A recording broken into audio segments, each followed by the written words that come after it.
Good morning, friends. Lakshmi Pandi, Suganta Maladi, Meena Jyoti, Saranya, Tyagarajan, Nalini Nanda. நம்ம இதுவரையும் பொது தமிழ் வகுப்புல படிச்ச தலைப்புகள் ஏதாவது சந்தேகம் இருந்தா நீங்க சாட்ல கேட்டீங்கன்னா அதுக்கு விடை அளிச்சிட்டு அதுக்கப்புறமா நம்ம என்ன பண்ணலாம் வகுப்பு வந்து தொடங்கலாம். ஏதாவது சந்தேகம் இருந்தா போடலாம். இன்றைய நம்ம பார்க்க உள்ள தலைப்பு வந்து மிக முக்கியமான தலைப்பு. நேற்றைய தலைப்பு மாதிரி தான். நம்ம நேற்று சொற்பொருள் எப்படி நம்ம வந்து 6ல இருந்து 12ஆம் வகுப்பு வரையும் பார்த்தோமோ அதே மாதிரி கோடிட்ட இடங்களை வந்து நிரப்புதல் வந்து சரியான சொற்களை பயன்படுத்தி அப்படி சொல்லி பார்க்குறோம். ஸோ அது வந்து நம்ம கிராமரோட சேர்ந்த மாதிரி நிறைய கோடிட்ட இடங்கள் வந்து இதுக்கு முந்தைய ஆண்டுகள் வந்து கேள்வியை கேட்டிருக்காங்க. ஸோ அதுதான் நம்ம இன்றைய தலைப்பில் பார்க்க போறோம். ஸோ இப்போ 6th இருந்து 12th வரை இருக்கக்கூடிய கோடிட்ட இடங்கள் எல்லாமே மொத்தமாக சேர்த்து நம்ம ஒரே இடத்துல வந்து பார்க்க போறோம். இதுல இருந்து டெஃபினட்டா நமக்கு வந்து இன்றைய வகுப்புல இருந்து மட்டுமே நமக்கு வந்து 3 கேள்விகள் வந்து வருவதற்கான வாய்ப்புகள் இருக்கு அப்படி சொல்லி பார்க்கணும். Good morning Ashokkumar. ஸோ நம்ம அதுதான் வந்து ஃபர்ஸ்ட் கிளாஸ்ல வந்து நம்ம பார்க்க போறோம். ஸோ அதுக்கு அடுத்து வந்து நம்ம பார்க்க போறது வந்து prime minister, council of ministers பார்க்க போறோம். அண்ட் பாராளுமன்றத்தில் வந்து லோக்சபா, ராஜ்யசபா அதனுடைய அதிகாரங்கள் சட்டமேற்றும் அப்படின்றது வந்து இன்றைய வகுப்புல வந்து மிகப்பெரிய தலைப்பா வந்து பார்த்தீங்கன்னா நடுவண் அரசை நம்ம கம்ப்ளீட் பண்ற மாதிரி பிளான் பண்ணியிருக்கோம். ஸோ அது படிக்க இருக்கும். ஸோ அதற்கு அடுத்து படிக்க உள்ளது அப்படின்னா பிராக்டிஸ் பண்ற இருக்கிறது என்னன்னா HCF அண்ட் LCM அப்படின்றது பார்ட் 3 இன்றைய வகுப்புல வந்து படிக்க இருக்கிறோம் அப்படி சொல்லி பார்க்குறோம் ஃப்ரெண்ட். ஓகேங்களா? நோ டவுட் நினைக்கிறேன். ஸோ அப்போ நம்ம ஸ்ட்ரைட்டா வந்து கோடிட்ட இடங்கள் நிரப்புக 6ஆம் வகுப்புல இருந்து 12ஆம் வகுப்பு வரையும் மொத்தமா ஒரே இடத்துல நம்ம பார்க்க போறோம். ஸோ இன்றைய வகுப்புல இருந்து மட்டுமே நமக்கு வந்து குறைந்தபட்சம் 3 கேள்விகள் அப்படின்றது நம்ம பார்க்கலாம். அதே மாதிரி இதுக்கு முன்னாடி நம்ம நடத்தணும்ல, சோ அது வந்து நம்ம புக்ல நீங்க ரிவிஷன் பண்ணிருப்பீங்கன்னு நினைக்கிறேன். சோ அதுல இருக்கக்கூடிய அந்த குற்றியல் உரம் இருக்குல்ல, சோ அதை பேஸ் பண்ணி இன்னைக்கு நிறைய கோடிட்ட இடங்கள் வந்து நம்ம சால்வ் பண்ற மாதிரி இருக்கும். அதே மாதிரி பொருந்தா சொற்கள் அப்படின்னு அடிப்படையிலும் சால்வ் பண்ற மாதிரி இருக்கும். சோ அதனால நல்லா ரிவிஷன் பண்றது அப்படின்றது ரொம்ப முக்கியம். ரிவிஷன் பண்ணாம நீங்க வெறும் வகுப்பு மட்டும் அட்டன் பண்றதோ அல்லது நோட்ஸ் மேக்கிங் பண்றதோ நமக்கு தேர்வுக்கு வந்து பயன்படாது. எவ்வளவுக்கு எவ்வளவு நீங்க திருப்பி திருப்பி படிக்கிறீங்களோ அதை பொறுத்து தான் நமக்கு வந்து மார்க் அப்படின்னு பார்க்கணும். அதுக்கு அடுத்து டெஸ்ட் பிராக்டிஸ் வந்து ரெண்டுமே செய்யணும். சோ நம்ம இன்றைய வகுப்புல பழைய கிராமர் எல்லாமே நம்ம இதுக்கு முன்னாடி பார்த்த கிராமர் எல்லாமே வந்து பார்த்தீங்கன்னா முந்தைய வகுப்புகளை நம்ம பார்த்த கிராமர் எல்லாமே திருப்பியும் நம்ம ரீகால் பண்ண போறோம் அப்படி பார்க்குறோம். வாங்க படிக்கலாம். ஸோ தலைப்புகள் அப்படின்னு இலக்கணம் 5 இலக்கணம் முடிச்சாச்சு. அதே மாதிரி வந்து சிலபஸ்ல இருக்கிற டாபிக்ஸ் அப்படின்னு நம்ம எடுத்துக்கும் போது நம்ம எதுவரையும் முடிச்சிருக்கோம் இதுவரையும் அப்படின்னா 20 தலைப்புகள் நம்ம முடிச்சாச்சு. இந்த சொல்லும் பொருளும் அப்படின்றது அதான் நம்ம ஒவ்வொரு தினமும் பார்க்க அப்படின்னு நம்ம என்ன பண்ணோம்னா ஒரு தலைப்பா நம்ம கம்ப்ளீட் பண்ண இப்ப பாத்தீங்கன்னா 25 தலைப்புகள் அந்த 5 இலக்கணத்தோட சேர்த்து நம்ம 25 தலைப்புகள் வந்து முடிச்சிருக்கோம் அப்படின்னு பார்க்கணும் வந்து. ஸோ அப்ப நம்ம எங்க வந்து நிக்கிறோம் அப்படின்னு சொல்லி கேட்டீங்க அப்படின்னா ஃப்ரெண்ட் வந்து பாத்தீங்கன்னா நம்ம படிக்க ஆரம்பிச்சு இங்க நம்ம கிட்டத்தட்ட வந்து நம்ம 6வது வாரம் அப்படின்னு எடுத்துக்கலாம். பாதிக்கு வந்தாச்சு வந்து. இன்னும் நம்ம படிக்க வேண்டிய தலைப்புகள் அப்படின்றது ரிமைனிங் வந்து இவ்வளவுதான் இருக்கு வந்து. இதுல நூல் ஆசிரியரும் அதே மாதிரி இலக்கியங்களும் வந்து பாத்தீங்கன்னா கூட சேர்த்து நம்ம பார்த்துட்டு இருக்கோம் வந்து. அப்படி படிக்கும் போது வந்து பாத்தீங்கன்னா நம்ம இன்னும் படிக்க உள்ள தலைப்புகளா வந்து கிராமர்ல அப்படின்னு நம்ம எடுத்துக்கும் போது வந்து பாத்தீங்கன்னா ஒரு 15 தலைப்புகள் தான் இன்னும் இருக்கு அப்படின்னு பார்க்குறோம் கிராமரை பொறுத்தவரையும் வந்து. ஸோ மற்றது எல்லாமே வந்து பாத்தீங்கன்னா நூல் ஆசிரியர் இலக்கியத்தோட நம்ம சேர்த்து படிச்சுட்டு இருக்கோம் வந்து. இன்றைய தலைப்பா இருக்கக்கூடிய இந்த கோடிட்ட இடத்தில் சரியான சொல்லை தேர்ந்தெடுத்து எழுதுதல் அப்படின்றத நம்ம இன்றைய தலைப்பா வந்து படிக்க இருக்கோம் அப்படின்னு பார்க்குறோம். ஸோ சரியான விடையை தேர்ந்தெடுத்து எழுதுக அப்படின்னு பார்க்குறோம் வந்து. ஸோ இதுல ஒரு சிலது நம்ம வந்து விடை அளிச்சிடலாம் சுலபமா. ஒரு சிலதுக்கு பொருள் தெரியலன்னா விடை அளிக்க முடியாது. ஒரு சில கேள்விகளுக்கு வந்து இலக்கணம் தெரியலன்னா விடையளிக்க முடியாது வந்து. அப்ப பொருள் தெரியலனாலும் இலக்கணம் தெரியலனாலும் அதே மாதிரி ஆசிரியர் வந்து என்ன சொல்ல வராரு அப்படின்ற அந்த கருத்து தெரியவில்லை என்றாலும் விடையளிக்க முடியாது. அப்ப இந்த கோடிட்ட இடங்கள்ல வந்து பாத்தீங்கன்னா நம்ம விடையளிப்பது அப்படின்றது சொற்பொருள் தெரியணும். அதே மாதிரி ஆசிரியர் சொல்ல வந்த கருத்து என்ன அப்படின்றது தெரிய வரணும். அதுக்கு அடுத்து இலக்கணம் தெரிய வரணும். இது மூன்றும் தெரிந்தால்தான் நம்ம என்ன பண்ண முடியும் அப்படின்னா விடையளிக்க முடியும் அப்படின்னு பார்க்கணும். ஸோ அதன் அடிப்படையில் நம்ம விடையளிக்கிற மாதிரி இருக்கும். வாங்க விடையளிக்கலாம் வந்து. சரியான விடை தேர்ந்தெடுத்து எழுதுக அப்படின்றதா வந்து கேள்வி வந்து. நம்ம எக்ஸாம்பிள் எழுதலாம் போறதுல ஷேட் தான் பண்ண போறோம். ஸோ அப்ப சரியான விடை என்னன்னு கண்டுபிடிச்சு நம்ம என்ன பண்ண போறோம் இந்த ஷேட் பண்ண போறோம். ஆனா புத்தகத்துல இருக்கிறது நமக்கு அப்படியே கேள்வியா கேட்டுருவாங்க. ஸோ அதனால எந்த ஒரு உங்களுக்கு மாற்று கருத்தே வேண்டியதில்லை. இதை நல்லா திருப்பி ரிவைஸ் பண்ணினாவே போதும். நம்ம கொடுக்குற ஆன்சர்ஸ் ரிவைஸ் பண்ணினாவே போதும். எக்ஸாம்ல நீங்க சிறப்பா விடையளிச்சிடலாம். ஸோ 3 கேள்விகள் அப்படின்றது வந்து இன்றைய வகுப்புல இருந்து வரப்போகுது. ஸோ அப்ப இன்றைய வகுப்பு அட்டன் பண்ற எல்லாருமே என்ன பண்ண போறீங்கன்னா நம்ம அதை ஒவ்வொரு தினமும் வந்து 2-3 கேள்விகள் நம்ம வந்து அப்படி நம்ம மார்க் எடுக்க என்ன ஆகும் அப்படின்னா மொத்தமா நமக்கு வந்து சேரும் போது வந்து நம்ம எதிர்பார்த்த அந்த மதிப்பெண் அப்படின்றது அடைவது உறுதி அப்படி சொல்லி பாக்குறோம் வந்து. ஓகேங்களா? ஸோ வாங்க பார்ப்போம். ஸோ 3 கேள்விகள் அப்படின்றது இன்றைய வகுப்புல வந்து நம்ம எதிர்பார்க்கலாம் வந்து. அடுத்து ஏற்றத்தாழ்வற்ற டேஷ் அமைய வேண்டும் அப்படின்னு ஏற்றத்தாழ்வற்ற சமூகம் அமைய வேண்டும். அப்ப சமூகத்துல என்ன இருக்கு? ஏற்றத்தாழ்வு இருக்கு. அது இல்லாத ஏற்றத்தாழ்வற்ற சமூகம் அமைய வேண்டும் அப்படின்றதான் சரியான விடையா இருக்கு அப்படின்னு பார்க்கலாம். நம்ம தமிழ் பொறுத்தவரையும் வந்து பாத்தீங்கன்னா தமிழ்ல அந்த சொற்றொடர்கள் நம்ம தொடர்ந்து படிக்கும் போது என்னன்னா இந்த கேள்விகள் விடையளிக்கிறதுக்கு நமக்கு எளிதா உபயோகமா இருக்கும் அப்படின்னு பார்க்கலாம். அடுத்து நாள் முழுவதும் வேலை செய்து கலைத்தவருக்கு எப்படி இருக்கும் வந்து? மகிழ்ச்சியா இருக்குமா? இருக்காது. கோபமா இருக்குமா? இருக்காது. வந்து வருத்தமா இருக்குமா? அப்படின்னு இருக்காது. எப்படி இருக்கும்? அசதியா இருக்கும். அதுதான் வந்து உண்மையான ஒரு காரணமா இருக்கும் அப்படின்னு பார்க்குறோம் வந்து. ஸோ கோபம் வருது அப்படின்னா உங்களுக்கு அந்த வேலை பிடிக்கலன்னு அர்த்தம். வருத்தமா இருக்கீங்க அப்படின்னா வந்து நான் வேலையே செய்ய மாட்டேன் அப்படின்னு அர்த்தம் வந்து. ஆனா நாள் முழுதும் வேலை செய்து கலைத்தவருக்கு எப்படி இருக்கணும், அசதியாக தான் இருக்கும். தான் வந்து சரியான ஒரு பொருளா இருக்கும். தாய்மொழியில் படித்தால் டேஷ் அடையலாம், மேன்மை அடையலாம் அப்படின்னு பார்க்குறோம் வந்து. ஸோ இது அப்படியே எடுத்து நமக்கு எக்ஸாம்ல கேட்டுருவோம் வந்து. இதை ஒரு 4-5 வாட்டி நம்ம ரிவிஷன் பண்ணா போதும். என்ன பண்ணிடலாம், ஈஸியா நம்ம விடை அளிச்சிடலாம், சுலபமா தேர்வுல விடை அளித்தலாம் அப்படின்னு. தகவல் தொடர்பு முன்னேற்றத்தால் டேஷ் சுருங்கி விட்டது அப்படின்னா வந்து உலகம் சுருங்கி விட்டது. இங்க உலகம் அப்படின்ற சொல்லை குறிக்கக்கூடிய பொருள், உலகம் உலகம் என்ற சொல்லை குறிக்கக்கூடிய சொல் எங்க இருக்கு அப்படின்னு பாத்தீங்கன்னா மேதினி. மேதினா என்னது, உலகம் அப்படின்னு பார்க்கிறோம். சோ நிலா, வானம், காற்று உலகத்தை குறிக்காது, மேதினி தான் குறிக்க முடியும். அடுத்து பழமொழியின் சிறப்பு டேஷ் சொல்வது அப்படின்னா பழமொழியோட சிறப்பு என்ன, சுருங்க சொல்வது. சுருங்க சொல்றதுதான் எனது பழமொழியோட சிறப்பு. விரிவாக சொல்லாது வந்து, பழமையை சொல்லாது, பழமொழிகளில் சொல்லுவது, சுருங்க சொல்வதா பழமொழி சிறப்பு. கழுத்தில் சூடுவது என்ன அப்படின்னா கழுத்துல என்ன சூடுவோம் வந்து, அணிகள் என்ன சொல்லலாம் வந்து. அடுத்து என்ன சொல்லலாம், மாலையை சொல்லலாம். அப்ப மாலை அப்படின்ற குறிக்கக்கூடிய சொல் எது அப்படின்னு பாத்தீங்கன்னா வந்து என்னது, தார் அப்படின்னு பாக்குறோம். அப்ப மாலை அப்படின்னா தார் வந்து குறிக்கும் அப்படின்னு பாக்குறோம் வந்து. சோ கணையாளி, தண்டை, மேகலை அப்படின்றது இருக்கும். ஆனா கழுத்துல என்ன பண்ணுவோம், மாலை வந்து சுடுவோம் அப்படின்னு பாக்குறோம் வந்து. சோ அதுதான் வந்து சரியான விடையா வந்து இருக்கும் அப்படின்னு பாக்குறோம் வந்து. கணையாளி அப்படின்றது மோதிரத்தை குறிக்கும். தண்டை, மேகலை அப்படின்னா பெண்கள் அணியக்கூடிய அணிகலன்களை குறிக்கும் அப்படின்னு பாக்குறோம். கழுத்தில் சுடுவது மாலையை குறிக்கும், தார் அப்படின்னு. கதிரவனின் மற்றொரு பெயர் என்ன அப்படின்னா ஞாயிறு அப்படின்னு பாக்குறோம் வந்து. சோ புதன் அப்படின்றது கோலை குறிக்கும், கிழமையை குறிக்கும். சந்திரன் அப்படின்றது நிலவை குறிக்கும். செவ்வாய் அப்படின்றது கோலை குறிக்கும், கிழமையை குறிக்கும். ஆனா ஞாயிறு அப்படின்னா கதிரவனை குறிக்கும். கிணறு என்பதை குறிக்கும் சொல் என்னன்னா கேணி. கேணி அப்படின்றது என்ன சொல்லுவோம், கிணறு அப்படின்னு பார்க்கணும். குளம், ஆறு, ஏரி வராது.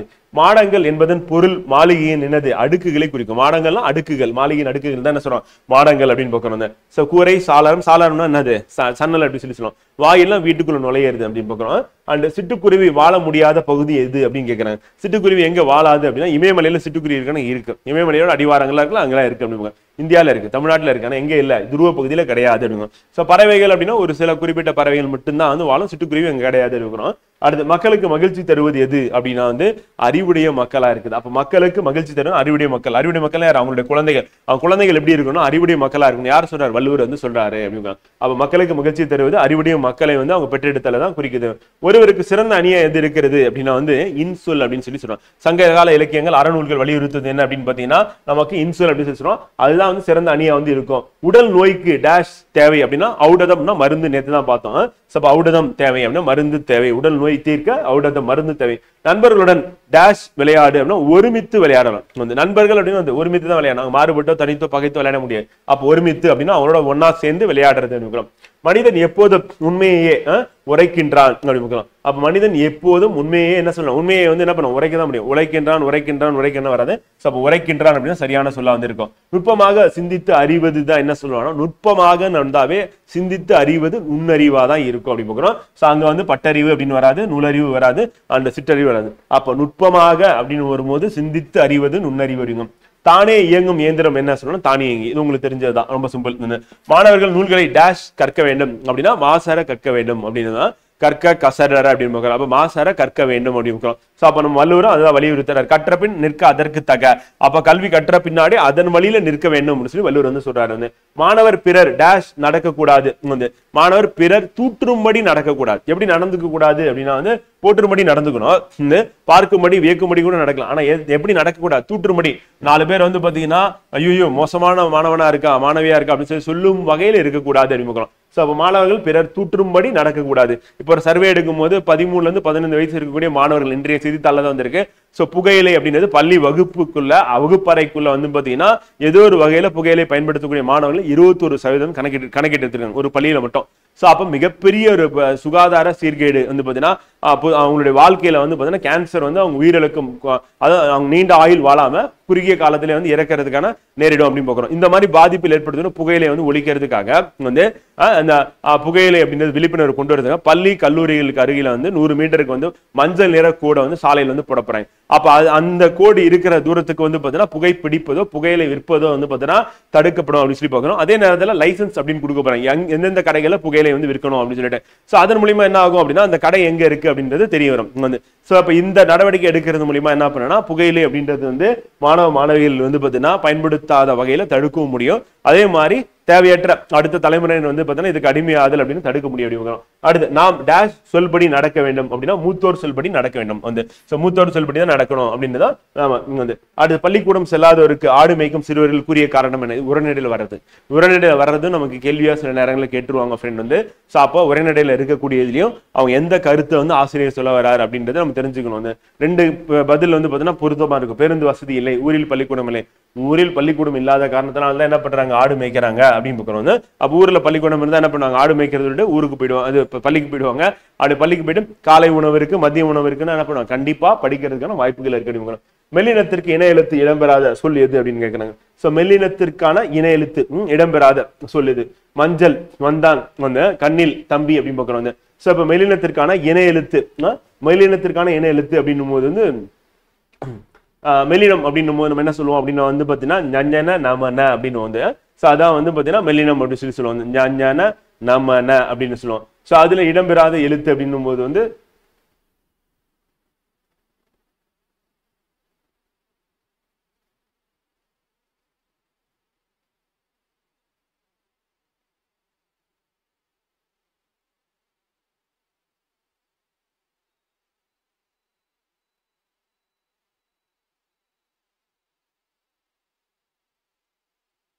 கண்ணில். இப்ப ஞான அப்படின்னும் போது ஞா வந்துருச்சு, வந்து நான் வந்துருச்சு, ஞான நமன வந்து. அப்ப மா வந்துருச்சு, நம்மன வந்து மா வந்துருச்சு. அப்ப இடம்பெறாத சொல் அப்படின்னா வந்து கொடுத்திருக்கல வந்து கண்ணில் அப்படின்னு தான் மெல்லினத்துக்கான இன எழுத்து இடம்பெறாத சொல்லா வந்து இருக்கு அப்படின்னு பாக்குறோம் வந்து. சோ நம்ம கசட தப்பற அப்படின்னா வந்து பாத்தீங்கன்னா வல்லினம் முடிச்சு சொல்லுவோம். எரள வளல அப்படின்னும் போது நம்ம என்ன சொல்லுவோம் அப்படின்னா வந்து அதை வந்து இடையினம் முடிச்சு சொல்லி சொல்லுவோம். எரள வளல அப்படின்னு வந்து. கசட தப்பற அப்படின்னா மெல்லினம், கசட தப்பற வல்லினம், எரள வளல அப்படின்றது இடையினம், அண்ட் ஞஞன நம்மன அப்படின்றது மெல்லினம் அப்படின்னு பாக்குறோம். ஒரு செகண்ட்.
ஓகே. ஸோ அப்போ இது நம்ம வந்து மென்தொடர் குட்டியில் இருக்கிறோம் அப்படின்னு நம்ம எடுத்துக்கும் போது கூட என்ன வரும் அப்படின்னா, இப்போ மஞ்சள் வந்தான் கண்ணில் தம்பி அப்படின்றது எல்லாமே நமக்கு வந்து பொருத்தமா இருக்கும் ஃப்ரெண்ட். வந்து சில என்னன்னா அதற்கு இனமானது அப்படின்னும் போது கசட தப்பற அப்படின்னும் போது வந்து பார்த்தீங்கன்னா அதற்கு இனமானது. இப்போ ஞா அப்படின்றது சா வந்து, அது மாதிரி இந்து தா வந்து, அது மாதிரி இன்னு வந்து பார்த்தீங்கன்னா அந்த நா வந்திருக்கு. ஸோ அப்போ வந்து பார்த்தீங்கன்னா நீ வந்திருக்கு. ஸோ அதுக்கு மெலினமா அது வந்து இடம்பெறல அப்படின்னு பார்க்குறோம். இப்போ கசட தப்பற நம்ம எழுதணும் அப்படின்னா கா ச ட த ப ர கசட தப்பற அப்படின்னு பார்க்குறோம். வந்து அதே மாதிரி ஞன நம்ம என்ன அப்படின்னு வந்து ஞா ஞா ஞா ஞா ந ந ம ந ஞன நம்ம ந வந்து, அதே மாதிரி நம்ம எரள வளல அப்படின்னும் போது வந்து பார்த்தீங்கன்னா இதுக்கு கீழே வரும். இப்போ இனமானது அப்படின்னும் போது வந்து பார்த்தீங்கன்னா இந்த இஞ்சுக்கு இந்த சா அப்படின்றது வந்திருக்கு. இச்சு அந்த புள்ளி வச்சுக்க வேண்டிய மேலே வந்து மேலே புள்ளி வச்சுட்டீங்கன்னா முடிஞ்சிடும். அது நம்ம சொல்லும் போது அப்படி சொல்லிக்கலாம் வந்து. அதே மாதிரி வந்து பார்த்தீங்கன்னா இந்துக்கு இத்து வந்துருச்சு வந்து. அதே மாதிரி இம்முக்கு இப்போ வந்துருச்சு. ஆனா இன்னுக்கு வந்து என்ன வரணும், இட்டு வரணும் அப்படின்னு பார்க்குறோம். ஞன நமன அப்படின்னு பார்க்குறோம் வந்து. ஸோ அப்போ இங்க இட்டு வரல. ஸோ அதனால வந்து பார்த்தீங்கன்னா என்ன ஆகுது அப்படின்னா இங்க இட்டு அப்படின்றது அடுத்து வந்திருக்கணும் வந்து. இப்போ கண்டான் அப்படின்னு சொல்லியிருந்தாங்கன்னா கரெக்ட் வந்து. அதே மாதிரி கண்டிலான் அப்படின்றது சொல்லியிருந்தாலும் கரெக்ட் வந்து. கண்டு கொண்டேன் அப்படின்னு சொல்லும் போது டூ வந்து. ஸோ அப்போ சொல்லக்கூடிய வார்த்தையில வந்து பார்த்தீங்கன்னா அங்கே இட்டு அப்படின்றது அடுத்த எழுத்தா வந்து இருந்ததுன்னா சரியா இருந்திருக்கும். அப்படி இல்லாததுனால வந்து பார்த்தீங்கன்னா மெலித்திற்கான இள எழுத்து இல்லை அப்படின்னு பார்க்குறோம். ஸோ அப்போ நம்ம இது ஞாபகம் வச்சுக்க வேண்டியது கசட தப்புறன்னா இக்கு இட்டு இத்து இப்பு இரு இங்கு இஞ்சு இன்னு இன்னு இன்னு இன்னு அப்படின்னு எரள வளல அப்படின்னும் போது அதற்கு அடுத்து என்ன எரள வளல யா ர ல வ ல ல எரள வளல இது நம்ம ஞாபகம் வச்சுக்கணும். இது இம்பார்ட்டன்ட். அடுத்து தவறான சொல்லி வட்டமடிக்க வந்து கண்டான் நண்டு வண்டு அப்படின்னு வென்றான் அப்படின்னு சொல்லி பார்க்குறோம். வென்றான் அப்படின்னும் போது என்ன ஆகும், வென்றான் அப்படின்னும் போது ரா வரணும். ஸோ அப்போ வென்றான் அப்படின்னு வரணும். ஸோ அதனால வந்து தவறான சொல்லாருங்க. பிறடன் நான் டேஷ் பேசுவேன்னா இன்சொல் பேசுவேன் அப்படின்னு பார்க்குறோம். ஸோ அதான் அதுக்கான சரியான விடையா இருக்கும் அப்படின்னு பார்க்குறோம். ஸோ அப்போ நம்ம இந்த நீங்க இலக்கணம் அப்படின்றத மட்டும் நான் வட்டமிட்டு சொல்லிடுறேன். எங்கெங்கெல்லாம் இலக்கணம் வருதோ ஸோ அதை வந்து நீங்க திருப்பி நம்ம முந்தைய வகுப்புல நடத்தினதை திருப்பி பார்க்குற மாதிரி இருக்கும். பிறருக்கு நமக்கும் செய்யும் தீங்கை பொறுத்து கொள்வது டேஷ் ஆகும் அப்படின்னா பொறை வந்து. பொறுமையை தான் என்ன சொன்னா பொறை எப்படி சொல்லி வள்ளுவர் வந்து சொல்றாரு, தீங்கை வந்து பொறுத்துக்கணும். கதிர் முற்றியதும் டேஷ் அறுவடை செய்வார் அப்படின்னு பார்க்கிறோம். அடுத்து விழா காலங்களில் வீட்டின் வாயிலே மாவிலையால் தோரணம் கட்டுவார். தோரணம் அப்படின்னு பார்க்கிறோம். தோரணம் கட்டுவார் அப்படின்னு பார்க்கிறோம். அலங்காரப்படுத்துறதுக்காக வந்து பழையன கழிதலும் புதியன புகுதலும் அப்படின்னு பார்க்கிறோம். ஸோ அது நமக்கு வந்து பழமொழியா வந்து இருக்கும். பச்சை பசையில் என்ற வயலைக்கான இன்பம் தரும், பட்டு போன மரத்தை காண இன்பம்னா துன்பம் தரும் அப்படி பார்க்கிறோம். பட்டு போன மரத்தை பார்க்கும்போது துன்பம் தான் நமக்கு கிடைக்கும். விருந்தினரின் முகம் எப்போது வாடும் அப்படின்னா நம் முகம் மாறினால் வள்ளுவர் வந்து சொல்லுவாரு. அந்த விருந்தினர் முகம் எப்போது மாறும், நம்ம முகம் மாறிச்சுன்னா மாறிடும். விருந்தோம்பல் என்ற அதிகாரத்துல வந்து சொல்லுவாரு. நிலையான செல்வம் அப்படின்னும் போது என்னன்னா ஒண்ணு கல்வியை சொல்லுவாங்க, இன்னொன்னு ஊக்கத்தை சொல்லுவாங்க. இங்க என்ன இருக்கு ஆப்ஷன் வந்து பாத்தீங்கன்னா ஊக்கம் இருக்கு அப்படின்னு பார்க்கிறோம். ஆராயும் அறிவுடையவர்கள் டேஷ் சொற்களை பேச மாட்டார்கள் அப்படின்னா பயன் தராத சொற்களை பேச மாட்டார்கள் அப்படின்னு. ஆராயும் அறிவுடையம் வந்து போர்க்களத்தில் வெளிப்படும் குணம் என்ன அப்படின்னா வந்து வீரத்தை வந்து வெளிப்படுத்தும் போர்க்களத்தில் அப்படின்னு பார்க்கிறோம். அடுத்து வீட்டுக்கு பயன்பாட்டிற்காக பொருள் வாங்குபவர் அப்படின்னா டேஷ் என்ன சொன்னா நுகர்வோர் அப்படின்னு. வீட்டு பயன்பாடு வாங்கினா நுகர்வோர் வந்து. அப்ப வீட்டு பயன்பாடு பொருளை வாங்க நுகர்வோர் வந்து. என் வீடு அங்கே உள்ளது அப்படின்னு பார்க்கிறோம். அங்கே வந்து. அதே மாதிரி தம்பி இங்கே வா வந்து இவர் வராத. நீர் எங்கே தேங்கி இருக்கிறது அப்படின்னு பார்க்கிறோம். யார் அவர் தெரியுமா வந்து. உன் வீடு எங்கே அமைந்துள்ளது அப்படின்னா சரியான விடையா இருக்கும் அப்படிங்க. கிடைக்கும் பொருள்களின் டேஷ் மதிப்பை கூட்டி புதிய பொருளாக மாற்றுவது சிறந்த வணிக வணிகம். கிடைக்கும் பொருளின் மதிப்பை கூட்டுறது அப்படின்னா சிறந்த வணிகம், மதிப்பை கூட்டுறது. தேசம் முடித்திய நூலான என கவிஞரால் குறிப்பிடப்படும் நூல் எது அப்படின்னா திருக்குறள் அப்படின்னு பார்க்கிறோம். இந்த திருக்குறள் வந்து யார் சொல்றாருன்னா தாசா பாரதி வந்து சொல்றாரு. ஸோ அதான் நம்ம வகுப்புல வந்து தாரா பாரதி வந்து சொல்றாரு. ஸோ அதான் நம்ம இன்றைய வகுப்புல வந்து பாத்தீங்கன்னா படிக்க உள்ள தலைப்பு அப்படின்னு பார்க்கிறோம். ஸோ தேசம் முடித்திய நூலான என கவிஞர் குறிப்பிடும் நூல். ஏன்னா 6 இருந்து 12 வரைக்கும் போகும்போது கோடிட்டங்கள்ல வந்து சில இடங்கள்ல வந்து பாத்தீங்கன்னா உரைநடையில இருக்கக்கூடியது பாடல்கள் இருக்கிறதையும் கேள்வியை கேட்டுருவாங்க வந்து. அப்ப திருக்குறள் தான் அவர் சொல்றாரு. காளிதாசனின் தேனிசை பாடல்கள் எதிரொலிக்கும் இடம் எங்க அப்படின்னா காவிரி கரை அறிவுங்கிறோம். ஸோ அதுவும் வந்து ஆப்ஷன் வந்து ஏ.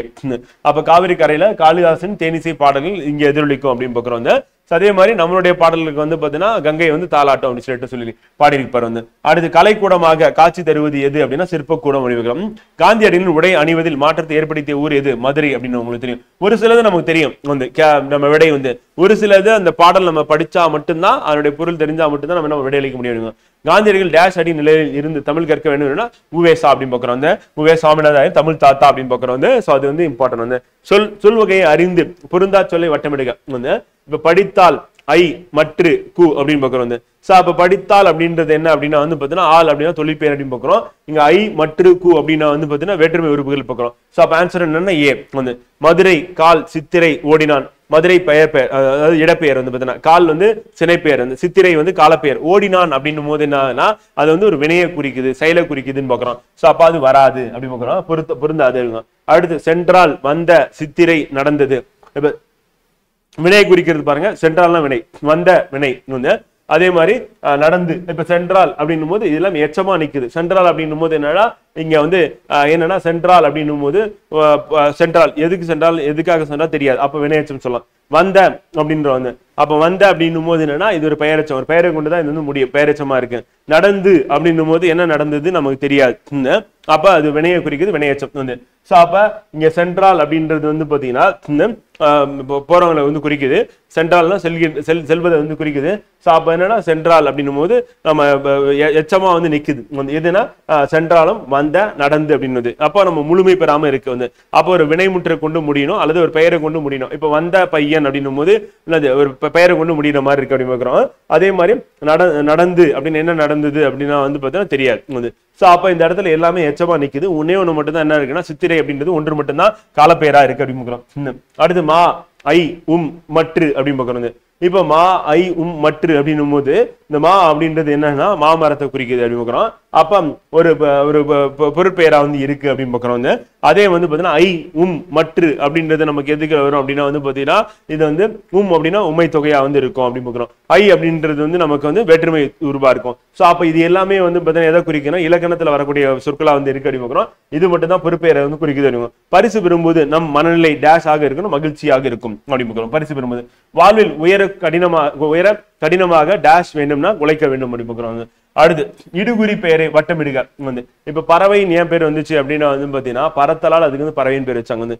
முக்காலி அப்படின்றதும் வந்து பாத்தீங்கன்னா அதுவும் வந்து 3 கால்கள் இருக்கிறால் முக்காலி. மரங்கொத்தி மரத்தை குத்தா மரங்கொத்தி. இதெல்லாம் என்னன்னா காரண பெயர் சொல்லுவோம். அப்ப இடுகுறி பெயர் அப்படின்றது வந்து பாத்தீங்கன்னா காரணம் இல்லாமல் மண் அப்படின்னு சொல்லிட்டு அது என்னது பிரித்து பொருள் பட முடியாது, அது வந்து இடுகுறி பெயர். இப்ப காரண பெயர் பாருங்க, மரம் ஏன் பேர் வச்சாங்கன்னு தெரியாது, ஆனா வளையல் அப்படின்னும் போது காரண பெயரா வந்து இருக்கு, அது இடுகுறி பெயர். சுவர் இடுகுறி பெயர், யானை இடுகுறி பெயர். அப்ப வளையல் அப்படின்றது என்னன்னா காரண பெயரா வந்து இருக்கு அப்படின்னு பாக்குறோம். சோ அப்ப வளையல்லாம் வளையமா இருக்கு, அதனால வளையல் அப்படின்னு பாக்குறோம். சோ ஆன்சர் வந்து அடுத்து வளையல். இடுகுறி சிறப்பு பெயர் வந்து. அப்ப இடுகுறி சிறப்பு பெயரை வட்டமிடுக அப்படின்னும் போது சிறப்பு பெயரை வட்டமிடுக. இப்ப வயல் இருக்கு, மீன்குத்தி இருக்கு, பறவை இருக்கு. பறவை பறத்தல் அப்படின்னு இப்பதான் பார்த்தோம் காரண பெயர். மீனை கொத்துறதுனால அது வந்து காரண பெயரா வந்து இருக்கு அப்படின்னு பாக்குறோம். அடுத்து வாழை அப்படின்னும் போது வந்து இடுகுறி சிறப்பு பெயரா இருக்கு.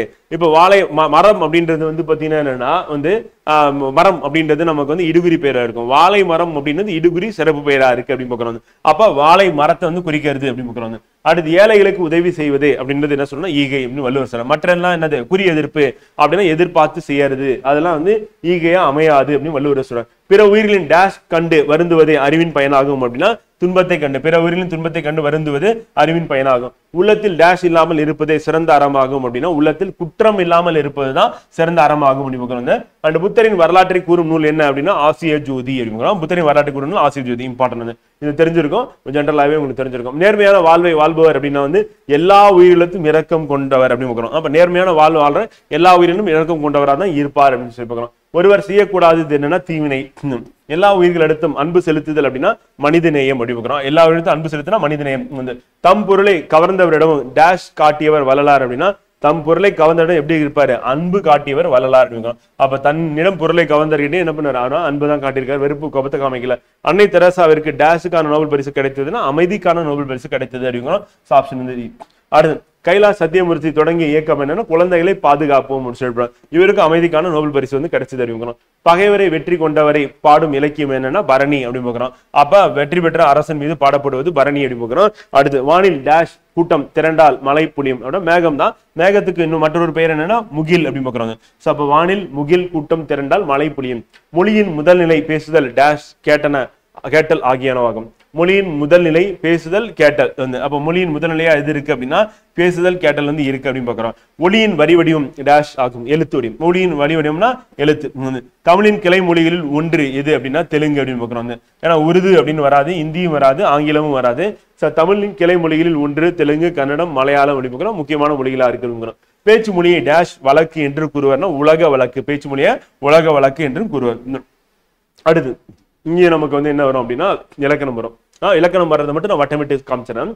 பொருந்தாத சொற்களை எடுத்து எழுதுக. பசு, விடு, ஆறு, கரு வந்து இப்ப பாத்தீங்கன்னா தெரியுது. குட்டியில் இருக்கிற சொற்கள் அப்படின்னா நம்ம என்னென்ன எழுதுவோம்? கு, சு, டு, து, பு, ரு. அப்ப குட்டியில் இருக்கிற சொற்கள்லாம் குசுடு, துப்புரு அப்படின்னு வரும் நமக்கு. இப்ப பாத்தீங்கன்னா எதுல வரல, இந்த ரூ நமக்கு வரல. அப்ப இதுதான் வந்து பாத்தீங்கன்னா பொருந்தாத சொல் அப்படின்னு வரும். கரு அப்படின்றது சின்னொரு. பசு, விடு, ஆறு அப்படின்றது வந்து பாத்தீங்கன்னா நமக்கு குட்டியில் இருக்கிற சொற்களா இருக்கு. அடுத்து பாக்கு, பஞ்சு, பாட்டு, பத்து வந்து இதுல இருக்கக்கூடிய பொருந்தாத சொல் எது அப்படின்னு சொல்லி கேட்டிருக்காங்க வந்து பாத்தீங்கன்னா.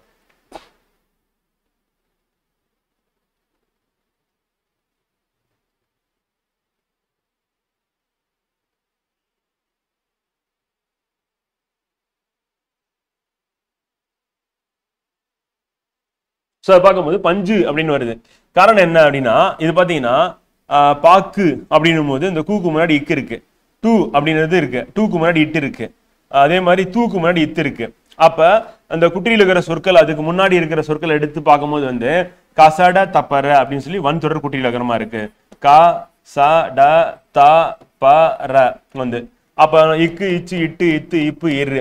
அப்ப பாத்தீங்கன்னா இங்க இருக்கிறது எல்லாமே வந்து பாத்தீங்கன்னா என்னவா இருக்கு? வன் தொடர் குற்றியலுகரம் அப்படின்னும். வன் தொடர் குற்றியலுகரம் கரெக்டா? வன் தொடர் குற்றியலுகரம். அதான் காரணம். பஞ்சு அப்படின்னும் போது என்னது?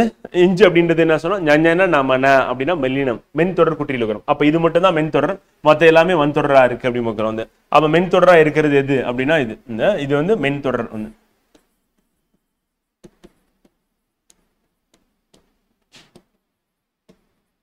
குற்றியலுகரம். ஆறு, மாசு, பாகு, அது.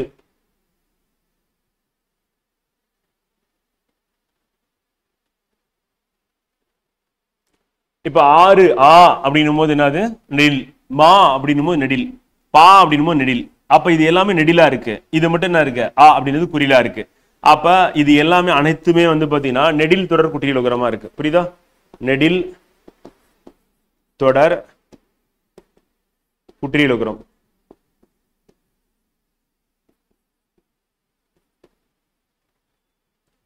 இது வந்து பாத்தீங்கன்னா குறில் தொடர், குறில் தொடர் குற்றியலுகரம்.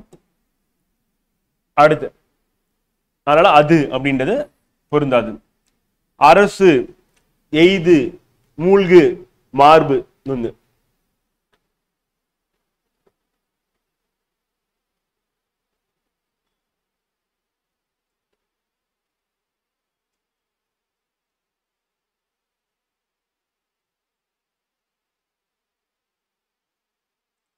இதுலயும் அதே தான் ஃப்ரெண்ட். வந்து என்னன்னா இப்ப நமக்கு வந்து மெய் எழுத்துக்கள் அப்படின்னு பார்க்கும்போது வந்து எரள வளல அப்படின்னு பாக்குறோம். அப்ப ஈ இருக்கு, இல் இருக்கு, இரு இருக்கு, இங்க ரா இருக்கு, அது வந்து உயிர்மை எழுத்து அப்படின்னு பாக்குறோம். அப்ப அரசு அப்படின்றது வராது அப்படின்னு பாக்குறோம். அடுத்து பண்பு, மஞ்சு, கண்டு, எஃகு அப்படின்னு பாக்குறோம். வந்து இது வந்து என்னது? ஆயுத தொடர் குற்றியலுகரம். இது ஒண்ணு மட்டும் தான், அதனால எஃகு அப்படின்னு பாக்குறோம். அவ்வளவுதான். சோ அப்ப நீங்க அந்த குற்றியலுகரம் அப்படின்னு சொல்லிட்டு நம்மளுடைய புத்தகத்துல இருக்கக்கூடிய தலைப்பு இருக்குல்ல, அதை நீங்க படிச்சுக்கிட்டாவே கரெக்டா இருக்கும் அப்படின்னு பாக்குறோம். சோ அது வந்து எங்க இருக்கு அப்படின்னா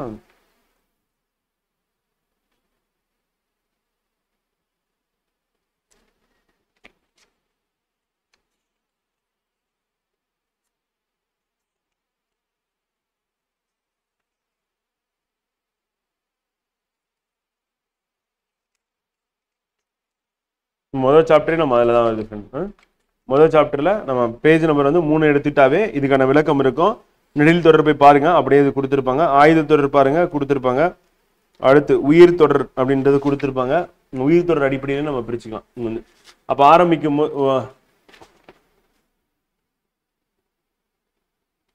வன் தொடர், மென் தொடர், இடைத்தொடர் அப்படின்னு சொல்லிட்டு எல்லாமே நம்ம இங்க பாக்குற எடுத்துக்காட்டு எல்லாமே வந்து பாத்தீங்கன்னா இதுல இருக்கு, நம்ம புத்தகத்துல இருக்கு. பாத்தீங்கன்னா கரெக்டா இருக்கும். ஸ்கூல் டெக்ஸ்ட் புக்ல இருக்கிறது தான் கேட்டிருக்காங்க. ஸோ அதுக்கான விடை எங்க இருக்குன்னா நம்மளுடைய இலக்கணத்திலே இருக்கு, முதல்ல இருக்கு, எழுத்து இலக்கணத்திலே இருக்கணும். அடுத்து வாழை, கன்றை அப்படின்னா வாழை வந்து என்னது? ஈன்றது, கன்று ஈன்றது அப்படின்னு ஈன்றது தான் சொல்லணும். அந்த அடுத்து நாவர் பழத்திற்கு ஊமையாக கூறப்படுவது எது அப்படின்னா கோழி குண்டை வந்து ஊமையாக கூறப்படுகிறது. இதெல்லாமே செயலில் வரக்கூடியதான், உரைநடையில் வரக்கூடியது. ஸோ அதனால வந்து நம்ம அப்படியே ஆன்சரை ஞாபகம் வச்சுட்டோட போதும். வந்து சுட்ட பழங்கள் என்று குறிப்பிடப்படுவது என்னன்னா மண் ஒட்டிய பழங்கள் தான் சுட்ட பழங்கள். அதனால நம்ம ஊதுறோம். இப்போ உணவு வந்து சூடா இருக்கும்போது நம்ம ஊதுவோம். அதே மாதிரி மண் இருந்ததுன்னா ஊதுறோம். அது சுட்ட பழங்கள் மண் ஒட்டிய பழங்கள். ஆசிய யானைகள் ஆண் பெண் யானைகளை வேறுபடுத்துவது என்னன்னா தந்தம். வந்து ஆண் யானைக்கு வந்து தந்தம் வந்து இருக்கும், பெண் யானைக்கு வந்து தந்தம் இல்லாம இருக்கும், இல்ல சிறியதா இருக்கும் அப்படின்னு பார்க்கணும். அது தந்தம் வந்து வேறுபட்டு காணும். தமிழகத்தில் புலிகள் காப்பகம் அமைந்துள்ள இடம் எங்க அப்படின்னு கேட்கிறாங்க. அப்படி பார்க்கும்போது இந்த புலிகள் காப்பகம்னா முண்டாந்துறை அப்படின்னு பார்க்குறோம். வந்து வேடந்தாங்கல் பறவைகள் சரணாலயம் தான். அந்த கோடியக்கரை கூந்தங்குளம் பறவைகள் சரணாலயம். வந்து வேட்கை என்னும் சொல்லில் ஐகார குறுக்கம் பெரும் மாத்திரை அளவு என்ன அப்படின்னு பார்க்குறாங்க. ஐகார குறுக்கம். அப்ப ஐ அப்படின்னும் போது என்ன ஆகும்னா நம்ம வந்து நெடில் எழுத்து அப்படின்னு பார்ப்போம். 2 மாத்திரை அது குறுகி ஒலிக்கும், அது ஐகார குறுக்கம். வேட்கை அப்படின்னும் போது அந்த வேட்கை அப்படின்னா கை அப்படின்னு ஐ, அந்த ஐ வந்து என்னன்னா ஒரு மாத்திரையா குறுகி ஒலிக்கும் அப்படின்னு பார்க்கிறோம். ஸோ அதுவும் நம்ம ஃபர்ஸ்ட் சாப்டர்ல இதுக்கான விடை இருக்கு அப்படின்னு பார்க்கிறோம். இது வந்து பார்த்தீங்கன்னா இலக்கணம் அப்படின்னு பார்க்கிறோம். மகர குறுக்கம் இடம்பெறாத சொல். மகர குறுக்கம் இடம்பெறாத சொல் அப்படின்னு பார்க்கும்போது வந்து பாத்தீங்கன்னா வந்து போன்மம் மருண்மம் பழம் விழுந்தது, வந்து அதுல பணம் கிடைத்தது அப்படின்னு பார்க்கிறோம். வந்து ஸோ அப்போ மகர குறுக்கம் அப்படின்னும் போது இதுவும் நமக்கு ஃபர்ஸ்ட் சாப்டர்ல இருக்குதா, இலக்கண குறிப்பு தான். இப்ப போன்மம் அப்படின்னும் போது வந்து பாத்தீங்கன்னா இம் அப்படின்றது வந்து பாத்தீங்கன்னா அந்த மகர குறுக்கம் இம் அப்படின்றது அதுக்கு முன்னாடி என்ன எழுத்துக்கள் வரணும் அப்படின்னா வந்து பாத்தீங்கன்னா 1 இன்னு இன்னு வந்து பாத்தீங்கன்னா அந்த 2 சொல்லினா இல்ல 3 சொல்லி நான் இருக்குல்ல, ஸோ அதுல புள்ளி ஒற்று எழுத்து வரணும். அப்படி இல்லை அப்படின்னா வந்து பாத்தீங்கன்னா வரும் எழுத்துல வந்து கண்டிப்பா என்ன இருக்குன்னா வகர எழுத்து வந்து இருக்கணும் அப்படின்னு பார்க்கிறோம். அப்ப வகர எழுத்து அப்படின்னும் போது இங்க என்ன இருக்குன்னா வி இருக்கு அப்படின்னு பார்க்கிறோம். நம்ம இது ஏற்கனவே முதல் வகுப்புலேயே வந்து பார்த்தாச்சு எழுத்து இலக்கணத்துல. வேணா மகர குறுக்கம் அப்படின்றதுக்கான நம்ம இலக்கண விளக்கம் வந்து நான் அப்படியே படிக்கிறேன், படிச்சீங்கன்னா உங்களுக்கு வந்து தெரிஞ்சிடும். மகர குறுக்கம். மகர குறுக்கம் அப்படின்னா உதாரணத்துக்கு வந்து பாத்தீங்கன்னா அம்மா பாடம் படித்தான் ஆகிய சொற்கள் மகர மெய் எழுத்து தனக்குரிய அரை மாத்திரை அளவில் முழுமையாக ஒலிக்கிறது. வலம் வந்தான் என்பதில் மகர எழுத்தை அடுத்து வகர எழுத்து வருவதால் மகர மெய்யானது தனக்குரிய அரை மாத்திரை அளவிலிருந்து குறைந்து கால் மாத்திரை அளவில் ஒலிக்கிறது அப்படின்னு. அப்ப அரை மாத்திரைல இருந்து கால் மாத்திரையா எங்க குறுகி ஒலிக்குது அப்படின்னு பாத்தீங்கன்னா இப்ப பழம் விழுந்தது. பழம் அப்படின்னா வந்து பாத்தீங்கன்னா நம்ம முழுசா ஒலிக்கும் அந்த இம் அப்படின்றது. அதே பழம் விழுந்தது அப்படின்னும் போது வந்து பாத்தீங்கன்னா அரை மாத்திரை கால் மாத்திரையா மாது. அப்ப வகர எழுத்து அப்படின்றது வருமொழியில இருந்துச்சு முதல் எழுத்தா அப்படின்னா அப்ப குறைந்து ஒலிக்கும், அதான் மகர குறுக்கம். அப்ப அது மகர குறுக்கம் எடுத்துக்காட்டு. அதுக்கடுத்து போலும் என்னும் சொல்லை வந்து போன்மம் என்றும் மருளும் என்னும் சொல்லை வந்து மருண்மம் என்றும் செயலில் ஓசை சீரமைப்புக்காக பயன்படுத்தின. இச்சொற்களில் மகர மெய்யானது இன் 2 சொல்லி இன் இருக்குல்ல, அது இன் 3 சொல்லி இன் இருக்குல்ல, இன் ஆகிய எழுத்துக்களை அடுத்து வருவதால் தனக்குரிய அரை மாத்திரையிலிருந்து குறைந்து கால் மாத்திரையில ஒலிக்கிறது. இவ்வாறு குறைந்து ஒலிக்கும் மகர குறுக்கம். அப்ப நம்ம அப்படியே கொடுத்திருக்க நம்ம புத்தகத்துல கொடுத்திருக்கிறத வச்சு நம்ம புக்ல இருக்கிறத சால்வ் பண்ண முடியும் அப்படின்னு. சோ அப்ப என்னன்னா இந்த இன் அப்படின்றது வந்தாலும் அதே மாதிரி இன் அப்படின்றது வந்தாலும் வந்து பாத்தீங்கன்னா நமக்கு என்ன ஆகுதுன்னா இம் அப்படின்னு வருது. அதுதான் வந்து என்னன்னா மகர குறுக்கம் அப்படின்னு. அது பழம் விழுந்தது அப்படின்னும் போது இம்முக்கு அடுத்து வகர எழுத்து வந்துச்சு அப்படின்னா அப்ப குறுகி ஒலிக்கு. பணம் கிடைத்ததுல வந்து பாத்தீங்கன்னா இம்முக்கு அப்புறம் என்ன வகர எழுத்து இல்ல, அது வந்து ககரம் வந்து இருக்கு. சோ அதனால வந்து அதுதான் பொருந்தாதது அப்படின்னு பார்க்குறாங்க. அடுத்து வந்து சொல்லின் முதலில் மட்டுமே இடம்பெறுவது என்ன அப்படின்னா வந்து ஐகார குறுக்கம் அப்படின்னு பார்க்குறோம். சரி, ஔகார குறுக்கம். சொல்லின் முதலில் மட்டுமே இடம்பெறக்கூடியது ஔகார குறுக்கம் அப்படின்னு பார்க்குறோம். அதே வந்து ஐகார குறுக்கம் அப்படின்னா பின்னாடி வருது, வேட்கையில பின்னாடி வந்துருச்சு.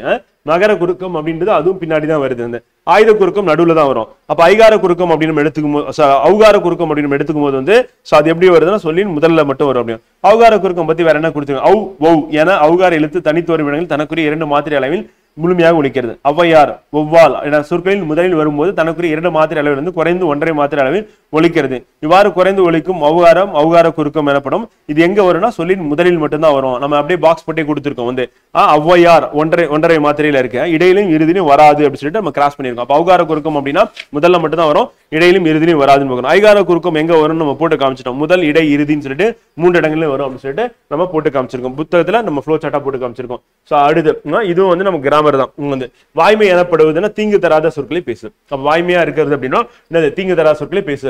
வந்து அதுதான் அவங்க என்ன பண்ண, வாய்மை உள்ளவங்க என்ன பண்ண தெரியாம பேசிட்டா அப்படின்ற பேச்சு கூட வேலையே கிடையாதுங்க. டேஷ் செல்வம் சான்றோர்களால் ஆராயப்படுவதுன்னா பொறாமை உள்ளவன் செல்வம் சான்றோர்களால் ஆராயப்படுவோம். அதை அப்படியே அவங்க ஏத்துக்க மாட்டாங்க அப்படின்னு பார்க்கிறோம். ஸோ இதுவும் நமக்கு இம்பார்ட்டன் தான். எல்லாம் திருக்குறள் அடிப்படையில் வந்த கேள்வி ஃப்ரெண்டுங்க. ஸோ வாய்மை எனப்படுவது அப்படின்னா தீங்கு தராத சொற்களை பேசுதல். வந்து அதே மாதிரி பொறாமை உள்ளவன் செல்வம் சான்றோர்கள் ஆராயப்படுவன். பொறாமை உள்ளவன் செல்வம் சான்றோர்கள் ஆராயப்பட்டு தான் பெறப்படும். வந்து அப்படியே எடுத்துக்க மாட்டாங்க அப்படி பார்க்கணும். வந்து அப்போ பொறாமை உள்ளவன் அப்படி பார்க்கணும். தீங்கு தராத சொற்களை பேசுதல்லாம் வாய்மை எனப்படும். வந்து ஊர்வலத்தின் முன்னால் டேஷ் அசைந்து வந்ததுன்னா தோரணம் அசைந்து வந்தது அப்படி பார்க்கிறோம். அடுத்து வந்து பாஞ்சாலங்குறிச்சியில் டேஷ் நாயை விரட்டிடுவோம்னா முயல் வந்து நாயை விரட்டிடும். இந்த பாஞ்சாலங்குறிச்சியில முயல் வந்து அவ்வளவு வீரமிக்கதா இருக்கு. ஸோ நாயை விரட்டிடும் அப்படின்னு பார்க்குறோம். அண்ட் மெத்தை வீடு என்று குறிப்பிடப்படுவது அப்படின்றது என்னன்னா மாடி வீடை வந்து குறிக்கும். மெத்தை வீடுனா மாடி வீடு அப்படின்னு குறிக்கும். இயற்கை வங்குல் ஆட்ட அடிக்கோடிட்ட சொல்லின் பொருள் அப்படின்னா இயற்கை வங்குல் அப்படின்னு பார்க்குறோம். வங்குல் அப்படின்னா எதுனா காற்று. நேற்று கூட நம்ம பார்த்தோம் வகுப்புல, அது வந்து காற்று அப்படின்னு பார்க்குறோம். அதுதான் அண்டர்லைன் பண்ணியிருக்கணும். அது அண்டர்லைன் பண்ண மக்கள் டேஷ் ஏரி வெளிநாடுகளுக்கு சென்றனர் அப்படின்னா வந்து பார்த்தீங்கன்னா கப்பலுக்கு வந்து இன்னொரு பேர் வங்கம் அப்படின்னு பார்க்குறோம். வங்கத்தில் ஏரி அப்படின்னு பார்க்குறோம். அந்த புலால் நாற்றம் உடையதாக அகநானூறு கூறுவது என்னன்னா கடல் அப்படின்னு பார்க்குறோம். ஆப்ஷன் வந்து தமிழர்கள் சிறிய நீர்நிலைகளை கடக்க பயன்படுத்தியது என்னன்னா நாவாய் அப்படின்னு பார்க்குறோம். அந்த நாவாயை பயன்படுத்தியிருக்காங்க. தொல்காப்பியம் கடற்பயணத்தை டேஷ் வழக்கமாக என்று வழக்கம் முன்னீர் அப்படின்னு முன்னீர்னா கடலை குறிக்கும் அப்படின்னு பார்க்குறோம். கப்பலை வந்து உரிய திசையில் திருப்புவதற்கு பயன்படும் கருவி என்னன்னா சுக்கான் அப்படின்னு பார்க்குறோம். சுக்கான் அப்படின்னா கப்பலை உரிய திசையில் திருப்ப பயன்படும் கருவி வந்து அது இம்பார்ட்டன்ட். எல்லாருக்கும் எளிதில் பொருள் விளங்கும் சொல் என்னன்னா திசைச்சொல் அப்படின்னு பார்க்குறோம். ஸோ திசைச்சொல் எல்லாருக்கும் எளிதில் பொருள் விளங்கக்கூடியதா வந்து இருக்கு அப்படின்னு பார்க்குறோம். திசைச்சொல் அப்படின்றது. அடுத்து பல பொருள் தரும் ஒரு சொல் என்பது டேஷ் அப்படின்னா வந்து பல பொருள் தரக்கூடிய ஒரு சொல் அப்படின்றது என்ன சொல்லணும் திரிச்சொல் அப்படின்னு சொல்லி சொல்லுவாங்க. வடமொழி என்று அழைக்கப்படும் மொழி எது அப்படின்னா சமஸ்கிருத மொழி உங்களுக்கு தெரியும். அடுத்து பெண்களுக்கு நிகராக பாரதிதாசன் கூறுவது என்னன்னா மயில் வந்து பாரதிதாசன் அந்த செயல்ல என்ன சொல்றாரு அப்படின்றதா அதனுடைய பொருள் மயில் வந்து நம்ம செயல போய் படிக்கணும் அவசியம் இல்லை. இதை படிச்சாவே போதும் கோடி நேரங்களில் மேட்ச் பண்ணிடலாம். பின்னொரு மலையை குறிக்கும் சொல் என்ன அப்படின்னா வெறுப்பு அப்படின்னா மலையை வந்து குறிக்கும் அப்படின்னு பார்க்குறோம். ஃப்ரெண்ட் ஒருவர் தம் குழந்தைகளுக்கு சேர்த்து வைக்க வேண்டிய செல்வம் என்ன அது கல்வி அப்படி சொல்லி பார்க்குறோம். வள்ளுவர் சொன்னதான். கல்வியை போல் டேஷ் வந்து செல்வம் வேறு இல்லைன்னா கெடில்லாத செல்வம் வேறு இல்லைன்னு சொல்லி வள்ளுவர் சொல்றதுதான். காலத்தில் அருமையை கூறும் திருக்குறள் அதிகாரம் என்ன காலமறிதல். காலத்தோட அருமை வந்து அவசியம் காலமறிதல் சொல்றாரு அதிகாரத்துல. கல்வி இல்லாத நாடுனா விலக்கு இல்லாத வீடு அப்படின்னு சொல்லிட்டு அந்த செயல் வந்து வரக்கூடிய சொல்ல வந்து இருக்கு அப்படி வைக்கிறோம். நன்னூலின்படி தமிழில் உள்ள ஓரெழுத்து ஒருமொழிகளின் எண்ணிக்கை எவ்வளவு அப்படின்னா வந்து பாத்தீங்கன்னா 42 நம்ம பார்த்துட்டோம். ஓரெழுத்து ஒருமொழி வகுப்புலாம் பார்த்து முடிச்சாச்சு நம்ம. எழுதினான் என்பது டேஷ் அப்படின்னா வந்து எழுதினான் அப்படின்னா வினை பகுப்பதம் அப்படி பார்க்கிறோம். ஸோ பகுப்பதம் பகாபதம் அப்படின்னு சொல்லிட்டு நம்மளுடைய புத்தகத்துல நம்ம ஏற்கனவே வந்து படிச்சதுதான் வந்து பாத்தீங்கன்னா பகுப்பதம் பகாபதம் படிச்சிருப்பீங்க, ஞாபகம் இருக்கும் நினைக்கிறேன் வந்து.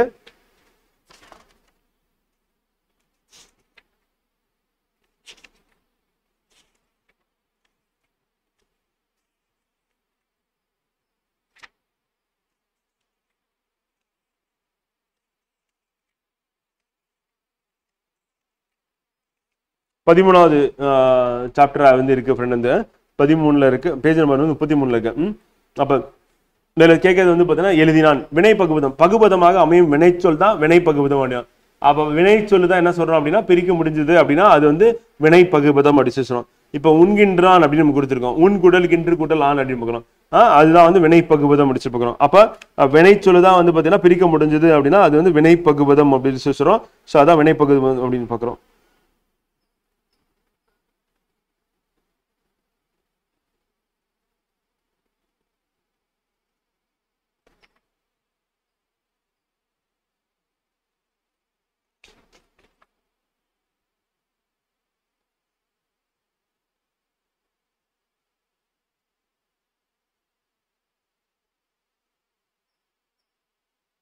ஸோ வினை பகுபதத்தில் என்ன வரும் அப்படின்னா நட வா படி வால் எழு அப்படி சொல்லிட்டு வரக்கூடிய சொற்கள்லாம் வந்து வினை பகுபதம் அப்படி பார்க்குறோம்.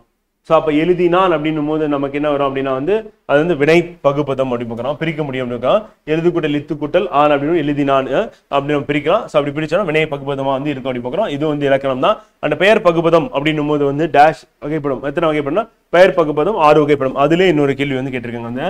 ஸோ பெயர் பகுபதம் அப்படின்னு மொத்தம் எத்தனை வகைப்படும்னா 6 கேள்வி 33வது பேஜ்ல நம்மளுடைய புத்தகத்திலே இருக்கு வந்து கிராமர்ல. நம்ம ஸ்கூல் டெக்ஸ்ட் புக்ல என்னென்ன கேள்வி கேட்டிருக்காங்களோ ஸோ அதுக்கு விடை எல்லாமே வந்து நம்ம கொடுத்துருக்க கிராமர் வச்சு நம்ம என்ன பண்ணிடலாம் ஆன்சர் பண்ணிடலாம் அப்படின்னு சொல்லி பார்க்குறோம். ஸோ அதை வச்சு நீங்க போட்டுட்டு போயிடலாம் வந்து. ஸோ மொத்தம் 6 அப்படின்னு பார்க்கும்போது என்னென்ன இருக்கு அப்படின்னு பார்த்தீங்கன்னா ஃப்ரெண்ட் வந்து பார்த்தீங்கன்னா பெயர் பகுபதம் வந்து ஸோ என்னென்னலாம் இருக்கு அப்படின்னு எடுத்துக்கும் போது வந்து ஒன்று வந்து பார்த்தீங்கன்னா பொருள் வந்து, அப்புறம் இடம் காலம் சினை பண்பு தொழில் அப்படின்னு வரும். பொருள்னா பொன்னன் அப்படின்னா பொன் கூட்டலான் அப்படின்றது பொருள் பகுபதம் வந்து. இடம் அப்படின்னா நாடான் அப்படின்னா நாடு கூட்டலான். காலம் வந்து சித்திரையான் சித்திரை கூட்டலான். சினைனா கண்ணன் கண் கூட்டலான். பண்பு அப்படின்னா இனியன் இனிமை கூட்டலான். தொழில் அப்படின்னா உழவன் உழவு கூட்டலன். மொத்தம் 6 வகையா வந்து பார்த்தீங்கன்னா பெயர் பகுபதத்தை நம்ம பிரிக்கிறோம் அப்படின்னு பார்க்குறோம். ஸோ ஆன்சர் என்ன அப்படின்னா 6 அப்படின்னு பார்க்குறோம். இதுவும் நம்ம இலக்கணம் தான். காலத்தை காட்டு பகுபத உறுப்பு எது அப்படின்னா வந்து இடைநிலை அப்படின்னு பார்க்குறோம். ஸோ இடைநிலை வந்து காலத்தை காட்டும் அப்படின்னு பார்க்குறோம். இது வந்து பகுபத உறுப்பு அப்படின்னு பார்க்குறோம். இடைநிலை அப்படின்னு சொல்லி பார்க்குறோம். அதுவும் நம்ம எடுத்துக்காட்டு நம்மளுடைய புத்தகத்திலே இருக்கு, அதை பார்த்தலாம். பகுதிக்கும் விகுதிக்கும் இடையில் தோன்றும் உறுப்புக்கு இடைநிலை என்று பேர். வினை பகுபத்தில் வரும் இடைநிலை கால இடைநிலை எதிர்மறை இடைநிலை என இரு வகைப்படுத்துவர். பெயர் பகுபத்தில் வரும் இடைநிலை பெயர் இடைநிலை என்பர். அப்ப வினையில வந்துச்சுன்னா கால எதிர்மறைன்னு சொல்லுவோம், பெயர்ல வந்துச்சுன்னா பெயர் இடைநிலை அப்படின்னு வந்து. அப்ப இடைநிலை அப்படின்றது வந்து பாத்தீங்கன்னா கண்டிப்பா என்ன பண்ணணும்னா காலம் காட்டும் அப்படின்னு பகுதிக்கும் விகுதிக்கும் இடையில் வரக்கூடியது அப்படின்னு வந்து அப்படி வர்றதா என்ன சொல்றோம் அப்படின்னா வந்து இடைநிலை அப்படின்றோம். இதுல கால இடைநிலை எதிர்மறை இடைநிலை பெயர் இடைநிலை அப்படின்னு சொல்லி சொல்றோம் வந்து பாத்தீங்கன்னா நம்ம படிக்கும் பொழுது வந்து பாத்தீங்கன்னா நமக்கு என்னென்னலாம் வரும் அப்படின்னா வந்து பகுதி விகுதி வந்து இடைநிலை வந்து பாத்தீங்கன்னா அதுக்கடுத்து சந்தி சாரியை அப்படின்னு பாக்குறோம் வந்து. இதெல்லாம் வந்து பாத்தீங்கன்னா என்னன்னா பகுபதத்துல வரக்கூடியது விகாரம் சொல்லி பாக்குறோம். 6 பகாபதம் அப்படின்றது பிரிக்க முடியாதுன்னு சொல்லிட்டு நம்ம அதை ஒண்ணு சொல்லுவோம்.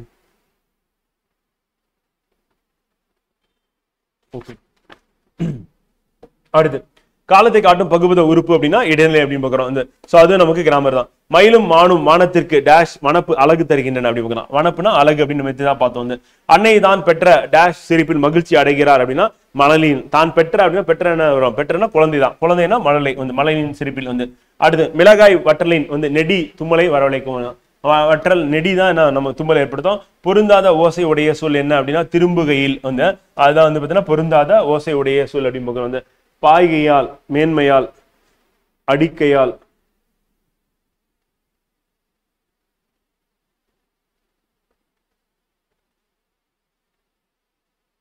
யாழ்னு வருது, அது மட்டும் வந்து பாத்தீங்கன்னா கையில் வருது.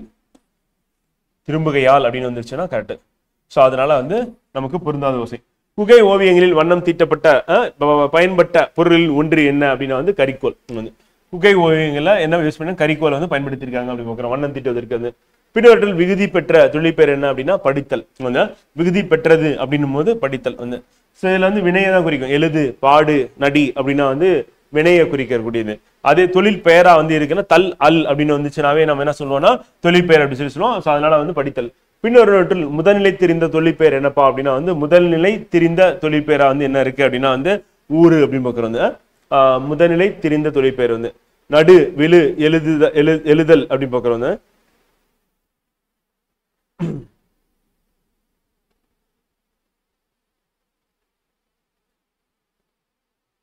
இது நம்மளுடைய புத்தகத்துல வந்து இருக்கு, பார்த்துருவோம்.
இதுக்கப்புறம் தான் அது வரும் ஃப்ரெண்ட். நம்ம இது முன்னாடி பார்த்ததுல இல்லை ஃப்ரெண்ட், வந்து பின்னாடி தான் வரும் அது. Okay friend.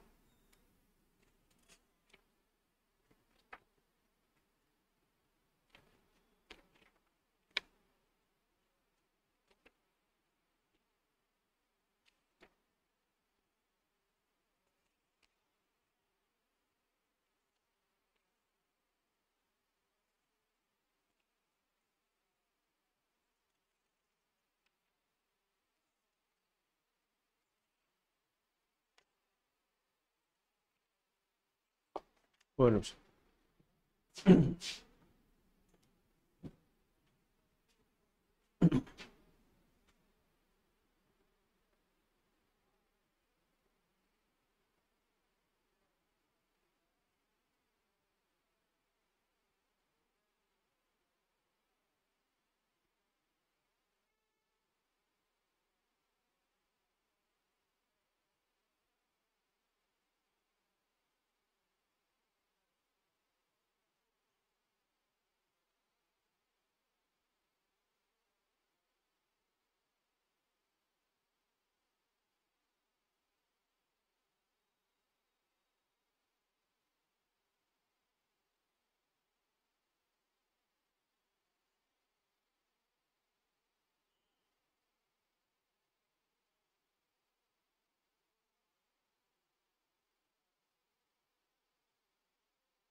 Okay friend.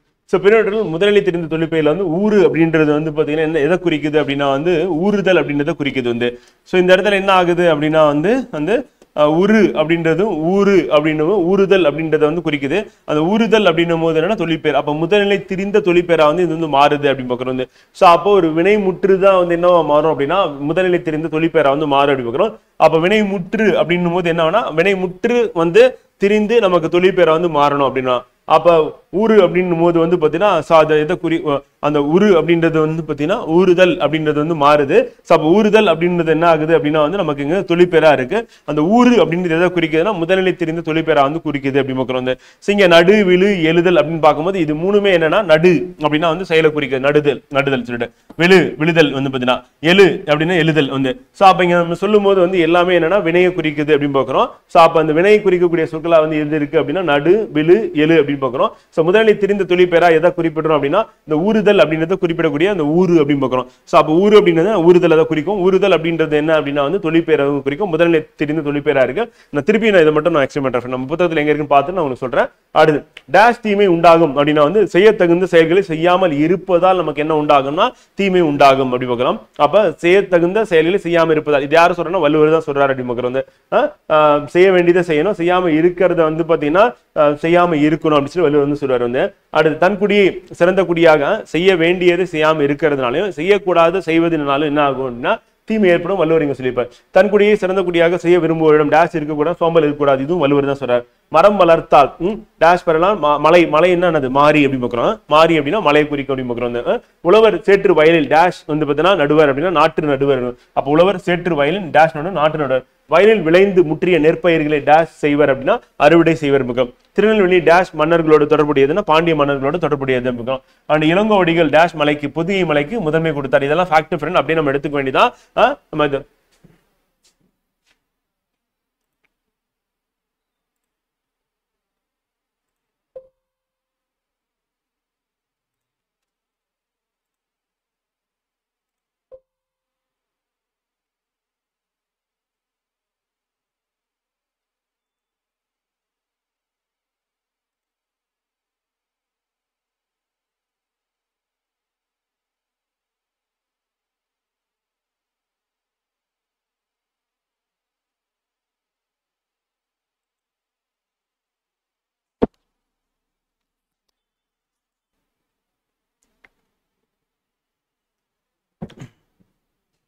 Tirunelveli dash ஆற்றின்கரையில் அமைந்துள்ளதுன்னா Thamirabarani ஆற்றங்கரையில் அமைந்துள்ளது.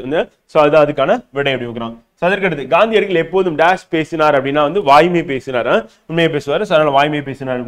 ஒருவர் எல்லாருக்காகவும் எல்லாரும் ஒருவருக்காக டேஷ் என்பது நெறி அப்படின்னா பொதுவுடைமை நெறி. பொதுவுடைமை நெறி எதை குறிக்கணும்? ஒருவர் எல்லாருக்காகவும் எல்லாரும் ஒருவருக்காக டேஷ் என்பது நெறி பொதுவுடைமை. இதெல்லாம் புத்தகத்துல இருக்கு. இதை நம்ம படிச்சுட்டா போதும், புத்தகத்துல போய் படிக்கணும்னு அவசியம் கிடையாது. செல்வத்தின் பயன் என்னன்னா ஒப்புரவு, ஈதல் அப்படின்னு பாக்குறோம். அந்த ஈதல் என்ன சொல்லணும்? ஒப்புரவுனா எல்லோரோடும் நல்லிணக்கத்தோட இருந்து உதவுதல் அப்படின்றத ஒப்புரவு அப்படின்றது அதுக்கான பொருள் வந்து. சோ அப்ப ஈதல் அப்படின்றது வந்து என்னன்னா ஒப்புரவா இருக்கு அப்படின்னு பாக்குறது. வறுமையை பிணி என்றும் செல்வத்தை டேஷ் என்றும் கூறணும் மருந்து. அப்ப வறுமையை பிணின்னு சொன்னா செல்வத்தை என்ன சொல்லணும்? மருந்து தான் சொல்லணும். உலகம் உன் உடுத்த உடுப்பா என்று கூறியவர் யாருன்னா பாரதிதாசன் வந்து. அப்ப பாரதிதாசனோட வரிகளா நீங்க இதை அப்படியே எடுத்துக்க வேண்டியதான், போய் ஃபுல்லா போய் படிக்க வேண்டிய அவசியம் கிடையாது. டேஷ் ஒரு நாட்டின் அரண் என்று அப்படின்னா வயல் வந்து அரண் என்று. ஏன்னா வயல் வந்து உள்ளுக்குள்ள இருக்கும். அரண்னா வந்து பாத்தீங்கன்னா சுத்தி இருக்கிற பாதுகாப்பு என்ன சொல்லலாம்? காடு சொல்லலாம், மலை சொல்லலாம், தெளிந்த நீர் அப்படின்னா சொல்லலாம், ஆறு வந்து சொல்லலாம். இதெல்லாம் வந்து பாதுகாப்பா இருக்கும் அப்படின்னு பாக்குறோம். சோ அதுதான் இருக்கிறோம். மக்கள் அனைவரும் டேஷ் ஒத்த இயல்புடையவர்கள், பிறப்பால் ஒத்த இயல்புடையவர்கள் அப்படின்னு சொல்லிட்டு வள்ளுவர் சொல்றார். மனித வாழ்க்கையில் தேவைப்படுவது எது அப்படின்னா புகழ் அப்படின்னு பாக்குறோம். அப்ப தேவைப்படுவது அப்படின்றது மனித வாழ்க்கையில என்ன தேவை? நமக்கு வந்து புகழ் வந்து தேவை அப்படின்னு பாக்குறோம் வந்து. அடுத்து கூடு கட்ட தெரியாத பறவை எதுன்னா குயில். அப்ப காக்கையோட கூட்டுல போயிட்டு முட்டையை போட்டுட்டு வந்துடும். அதுக்கடுத்து அது மட்டும் இல்லாம காக்கையோட முட்டையில இந்த குயிலோட முட்டை இருந்துன்னா அது குஞ்சு முன்னாடியே பொறிச்சு வந்துடும். அது கொஞ்சம் வளர்ந்துடும். வளர்ந்ததுக்கு அப்புறம் மற்ற முட்டையில என்ன பண்ணணும்னா கீழே தள்ளி விட்டுரும். இந்த வேலையை யார் பார்க்கணும்? குயில் வந்து பார்க்கும் அப்படின்னு பார்க்கணும். ஏன்னா தனக்கு மட்டும்தான் அந்த உணவு கிடைக்கணும் அந்த காக்கையிடம் இருந்துன்னு. காகிதம் இல்லத்து டேஷ் பண்பிற்கு உதாரணமாக தெரியும் எளிமை. காகிதம் இல்லத்தை பத்தி நம்ம ஏற்கனவே படிச்சோம். எளிமை அப்படி பார்க்கணும். காகிதம் இல்லத்தின் மரபு சொல்லுக்கு பொருள் நம்ம ஏற்கனவே கிளாஸ்லையும் பார்த்தாச்சு. சமுதாய வழிகாட்டி அப்படி பார்க்கணும். விடுதலை போராட்டத்தின் போது காகிதம் இல்லத்து டேஷ் இயக்கத்தில் கலந்து ஒத்துழைமை இயக்கத்தில் கலந்து கொண்ட நம்ம படிச்சிடணும். காகிதம் இல்ல தமிழ் மொழியை ஆட்சி மொழி ஆக்க வேண்டும் என்று எங்க பேசினார்? நாடாளுமன்றத்தில் பேசுவார். ஆப்ஷன் வந்து நாடாளுமன்றம். பொருளின் பெயர் அதன் உறுப்புக்கு ஆகி வருவது என்னன்னா பொருளாகவே. பொருளோட பெயர் வந்து அது உறுப்புக்கு ஆகி வந்துச்சுன்னா அது என்ன சொன்னா பொருளாகு பெயர் அப்படின்னு பார்க்கிறோம். பொருளாகு பெயரா வந்து இருக்கு அப்படின்னு பார்க்கிறோம். அப்படி நம்ம ஆகு பெயர்கள் அப்படின்னு சொல்லி நம்ம மொத்தமா படிச்சிருந்தோம். சோ முதல் வகுப்புல வந்து பாத்தீங்கன்னா நம்ம அது வந்து படிச்சிருந்தோம். சோ இங்க இருக்கிறத கூட நம்ம அப்படியே பார்த்தலாம். ஆகுபேர் வந்து நம்ம 5வது சாப்டரா இருக்கு. 14வது பேஜ் நம்பர்ல வந்து நம்ம கிட்ட இருக்கு. சோ நம்ம புத்தகத்துல இருக்கு. மொத்தம் 16 ஆகுபேர்கள் நம்ம படிச்சோம். சில பொருளாகு பேர் முதல்ல இருக்கிறது தான். இப்ப செல்வி மல்லிகை சூடினால் அப்படின்னு நம்ம எடுத்துக்காட்டு வந்து பார்த்தோம். அப்ப மல்லிகை அப்படின்றது என்ன ஆகுது அப்படின்னா சினையை மட்டும் தான் சொல்லுது, மலரை மட்டும் தான் இங்க குறிக்குது அப்படின்னு பாக்குறோம். சோ அதனால பொருளின் பெயர் அதன் உறுப்புக்கு ஆகி வந்ததுன்னா அது வந்து பொருளாகு பெயர் அப்படின்னு பாக்குறோம். சோ அந்த எடுத்துக்காட்டு நம்ம நினைவு வச்சுட்டோம் அப்படின்னா நம்ம கரெக்டா ஆன்சர் பண்ணிடலாம். இந்த வேலையை முடிக்க ஒரு கை குறைகிறது அப்படின்னும் போது என்னன்னா ஒரு கைனா அது ஒரு மனிதரை தான் குறிக்கும். அப்ப அது சினையாகு பெயர் அப்படின்னு சினை. மழை சடசடவென பெய்தது இத்தொடரில் அமைந்துள்ளது என்னன்னா இரட்டைக்கிளை. சடசட பிரித்தால் பொருள் தரனா அது வந்து இரட்டைக்கிளைன்னு பாக்குறோம். அடுக்கு தொடரில் ஒரே சொல் எத்தனை தடவை வரும்னா 4 தடவை வரும். 2, 3, 4 சொல்லி 4 தடவை. மக்கள் வாழும் நிலப்பகுதி குறிக்கும் சொல்லுன்னா வைப்பு அப்படின்னு பாக்குறோம். வைப்பு அப்படின்னா வந்து என்னது? நிலப்பகுதி வந்து வல்லூர் குரலையும் நமக்கு வந்து வைப்பு அப்படின்றது. பறவைகள் டேஷ் பறந்து செல்லுன்னா விசும்பில். விசும்பில் அது வானம் அப்படின்னு பாக்குறோம். சோ வானம் அப்படின்னு எத்தனை நம்ம பார்த்தோம் விசும்பில் வச்சுட்டு. இயற்கையை போற்றுறது தமிழர் என்னது? மரபு அப்படின்னு பாக்குறோம். தமிழ் எழுத்துக்கள் இப்பொழுதுள்ள நிலையான வடிவத்தை பெற டேஷ் காரணமாக அமைந்தது அப்படின்னா அச்சுக்கலை காரணமாக அமைந்தது. நிலையான வடிவத்தை வந்து பெறுவதற்கு வந்து வளைந்த கோடுகளால் அமைந்த மிக பழைய தமிழ் எழுத்து என்ன சொல்லணும்னா வட்டெழுத்து அப்படின்னு சொல்லி சொல்லுவோம். வளைந்த கோடுகள் அமைந்தது வட்டெழுத்து அப்படின்னு சொல்லுவோம். தமிழ் எழுத்து சீர்திருத்த பணியில் ஈடுபட்டவர் யாருன்னா தந்தை பெரியார் அப்படின்னு பாக்குறோம். அடுத்து இதழ்களை குவிப்பதால் பிறக்கும் எழுத்துக்கள். இதழ்களை குவிப்பதால் பிறக்கக்கூடிய எழுத்துக்கள். வாயை திறத்தலால் பிறப்பது அ ஆ இ ஈ உ அப்படி சொல்லி சொல்லுவோம். அப்ப இங்க உ அப்படின்னும் போது இதழ்களை குவிப்பதால் பிறப்பது அப்படிங்க. திறப்பதால் வாயை திறத்தலால் அ ஆ இ ஈ அப்படின்றது வாயை திறத்தலால். ஆயுத எழுத்து பிறக்கும் இடம் எங்க அப்படின்னா வந்து தலையில. எழுத்துக்களின் பிறப்பு நம்ம வகுப்புல வந்து பார்த்துட்டோம். சார் ஆயுத எழுத்து அக் அப்படின்றது தலையில வந்து பிறக்கும் அப்படின்னு. ஸோ தலையில பிறக்கும், அதுக்கு அடுத்து வந்து கழுத்துல பிறக்கும், அதுக்கு அடுத்து வந்து பாத்தீங்கன்னா மார்பில பிறக்கும் அப்படின்னு சொல்லி நம்ம எழுத்துக்கள் வந்து பிரித்திருப்போம். வந்து வலின எழுத்துக்கள் பிறக்கும் இடம் என்ன அப்படின்னா வந்து மார்பு அப்படின்னு பார்க்கணும். கசட தப்பர அப்படின்னும் போது மார்புல பிறக்கக்கூடிய எழுத்துக்களா இருக்கு. ஞஞ்சன நம்மன அப்படின்றது மூக்குல பிறக்கக்கூடிய எழுத்துக்களா இருக்கு. அது வந்து மெலினம் அப்படின்னு சொல்லி சொல்லுவாங்க. அடுத்து நாவின் நுனி அன்னத்தின் நுனியை பொருந்துவதால் பிறக்கும் எழுத்துக்கள் அப்படின்னு என்னன்னா இட்டு இன்னு அப்படின்னு. நாவின் நுனி அன்னத்தின் நுனியை பொருந்துவதால் இட் இன்னு அப்படின்னு பார்க்கணும். கீழ் இதழும் மேல்வாய் பல்லும் இணைவதால் பிறக்கும் எழுத்து இல்லைன்னா இவ் அப்படின்னு. கீழ் இதழ் இருக்கு, மேல்வாய் பல்லு வந்து டச் பண்ணும். இவ் அப்படி சொல்லி பாருங்க, டச் பண்ண வந்து. பள்ளிக்கு சென்று கல்வி பயிலுதல் அப்படின்னு பார்க்கணும். சிறப்பு அப்படின்னு பார்க்கணும். அடுத்து செஞ்சொல் மாதரின் வல்லைப்பாட்டிற்கேற்ப முளவை மீட்டுவது ஓடை அப்படின்னு பார்க்குறோம் வந்து. அப்ப செஞ்சொல் மாதரின் வல்லைப்பாட்டிற்கேற்ப முளவை மீட்டுவது அப்படின்றது ஓடை அப்படின்னு பார்க்குறோம். வானில் கரு டேஷ் தோன்றினால் மழை பொழியும்னா கரு முகில் வந்து கரு முகில் அப்படின்னா வந்து மேகத்தை குறிக்குது தோன்றினால். முறையான உடற்பயிற்சியும் சரிவிகித உணவும் என்னது காளான யமனை ஓட்டிவிடும் அப்படிங்கிறோம். அடுத்து செவ்விந்தியர்கள் நிலத்தை டேஷ் மதிக்கின்றனர். செவ்விந்தியர்கள் செங்கிஸ்கான் ஞாபகம் வச்சுக்கணும், தாயாக மதிக்கின்றனர் வந்து. மாடு வயலில் புல்லை மேய்ந்தது, இத்தொடரில் உள்ள வினைமுற்று என்ன அப்படின்னா மேய்ந்தது அப்படின்னு பார்க்குறோம். மாடு வயலில் புல்லை மேய்ந்தது அப்படின்னா வினைமுற்று வினையை கொண்டு முடியணும் வந்து. மேய்ந்தது அப்படின்னா வினையை கொண்டு முடியுது மேய்ந்தது. பின்வற்றில் இறந்த கால வினைமுற்று எது அப்படின்னா வந்து படித்தான், நடக்கிறான், உண்பான், ஓடாது. படித்தான் அப்படின்னா இறந்த காலம், நடக்கிறான்னு நிகழ்காலம் வந்து, உண்பான எதிர்காலம், ஓடாது அப்படின்னா வந்து எதிர்காலத்தை வந்து குறிக்கும் வந்து. அது படித்தான் வந்து. பின்னொருவற்றில் ஏவல் வினைமுற்று சொல் என்ன அப்படின்னா வந்து பார்த்தீங்கன்னா ஏவல் அப்படின்னா வந்து செல்க, ஓடு, வாழ்க, வாலிய வந்து ஏவல் வினை முற்று சொல்ல வந்து இருக்கணும் அப்படின்னு சொல்லி சொல்றாங்க. அப்ப ஏவல் அப்படின்னும் போது வந்து பாத்தீங்கன்னா இப்ப செல்க, வாழ்க, வாலிய அப்படின்னா வேங்கோல் வினைமுற்று சொல்லுவோம் வந்து. அது ஏவல் வினைமுற்று கிடையாது. ஓடு அப்படின்றதா வந்து என்ன அப்படின்னா வந்து பாத்தீங்கன்னா ஏவல் வினைமுற்று அப்படின்னு பார்க்கிறோம். செல்க, வாழ்க, வாலிய அப்படின்னா வேங்கோல் வினைமுற்று, ஓடு அப்படின்றது நம்ம கிளாஸ்ல பார்த்ததுதான். அடுத்து புகழாலும் பழியாலும் அறியப்படுவது என்ன அப்படின்னா நடுவுநிலைமை இருக்கணும். இப்ப நம்ம ரீசெண்டா பார்த்த குரல் வந்து பாத்தீங்கன்னா நடுவுநிலைமை அப்படின்னு பார்க்கிறோம் வந்து. அடுத்து வரும் முன்னர் என தொடங்கும் குரலில் பயின்று வருந்துள்ள அணி என்ன அப்படின்னா வந்து வரும் முன்னர் காவாதன் வாழ்க்கையை இருக்கிற மாதிரி இருந்து இல்லாம போய்விடும் அப்படின்னு சொல்லி சொல்லுவார் வள்ளுவர் வந்து. அது வந்து ஓமை அணி அப்படின்னு பார்க்குறோம் வந்து. ஓமையை வந்து எடுத்துக்காட்டி சொல்லியிருப்பாரு. ஓமை அணி வந்து பார்த்தீங்கன்னா என்னன்னா போல அப்படின்னு சொல்லிட்டு காட்டு தீ காற்றடிக்கும் போது எரிதல் இருக்குல்ல, அந்த மாதிரி எரிஞ்சு போயிடும் அப்படின்னு சொல்லி சொல்றாரு. அடுத்து உடல்நலம் என்பது டேஷ் வந்து இல்லாமல் வாழ்தல் ஆகும் அப்படின்னா பிணி இல்லாமல் வாழ்தல் ஆகும் வந்து. நீலகேசி கூறும் நோயின் வகைகள் மொத்தம் எத்தனை அப்படின்னா வந்து பார்த்தீங்கன்னா 3 அப்படின்னு பார்க்குறோம். நீலகேசின் உள்ள வந்து காந்தியடிகள் டேஷ் போற்ற வாழ்ந்தார் அப்படின்னா வையம் உலகம் போற்ற வாழ்ந்தார். தொடக்க காலத்தில் மனிதர்களும் மருத்துவத்திற்கு டேஷ் பயன்படுத்தினார் அப்படின்னா தாவரங்களை பயன்படுத்தினார் மருத்துவத்துக்கு. தமிழர் மருத்துவத்தில் மருந்து என்பது என்னன்னா உணவின் நீச்சியாக உள்ளது. அப்ப உணவு நீச்சியாக தான் மருந்து இருக்கு, உணவு தான் மருந்து அப்படின்னு பார்க்குறோம். உடல் எடை அதிகரிப்பதால் ஏற்படும் நோய்களுக்கு ஒன்று என்னன்னா ரத்த கொதிப்பு அப்படின்னு பார்க்குறோம்.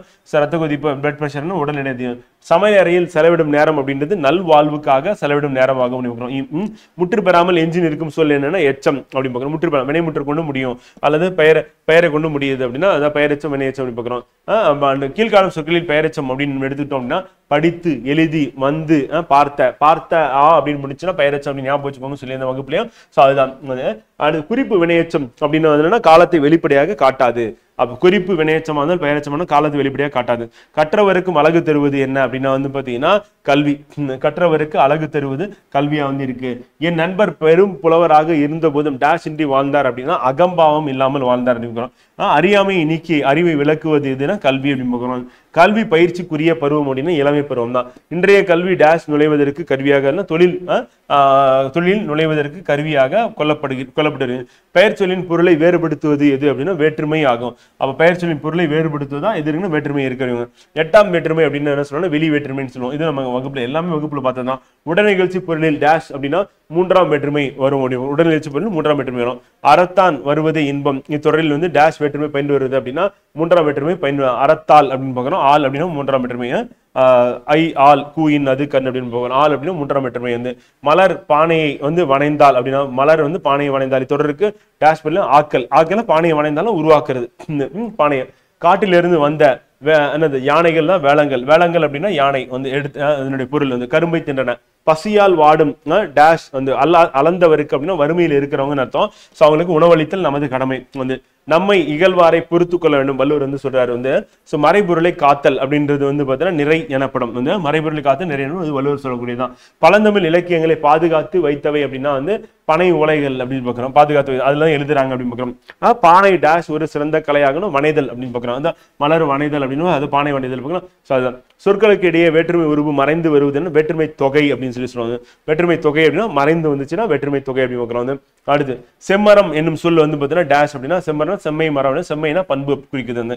கண்ணா வா அப்படின்றது என்னன்னா கண்ணா வா அப்படின்னா வெளி வேற்றுமை வந்து வெளி தொடர் வந்து. அடுத்து அரசரை அவரது டேஷ் காப்பாற்றும் அப்படின்னா குற்றமற்ற ஆட்சி தான் காப்பாற்றும் அப்படின்னு பார்க்கிறோம் வந்து.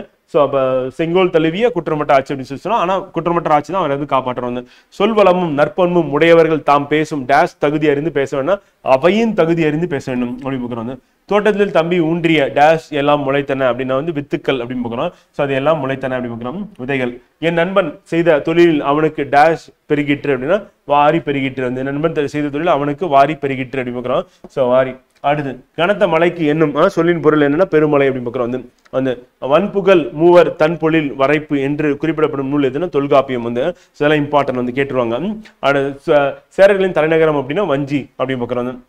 பழங்கால விலையை கணக்கிட அடிப்படையாக அமைந்தது என்ன அப்படின்னா நெல் வந்து பார்த்தீங்கன்னா விலையை கணக்கிட அடிப்படையாக. ஆண் புரணி என்று அழைக்கப்படும் ஆறு எது அப்படின்னா அமராவதி அப்படின்னு பார்க்குறோம். ஆண் புரணி அப்படின்னா அமராவதி அப்படின்னு பார்க்குறோம். அடுத்து வீட்டு உபயோக பொருட்கள் தயாரிக்கும் தொழிற்சாலை நிறைந்த மாவட்டம் எது அப்படின்னா கோயம்புத்தூர் அப்படின்னு பார்க்குறோம். ஸோ அந்த மிக்சி கிரைண்டர்ன்றல ஸோ அந்த வாஷிங் மிஷின்ஸ் அது சொல்கிறேன். மோட்டார் விகார புணர்ச்சி அப்படின்னு மொத்தம் எத்தனைனா 3 வகைப்படும். தோன்றல் திரிதல் கெடுதல் அப்படின்னு பார்க்குறோம்.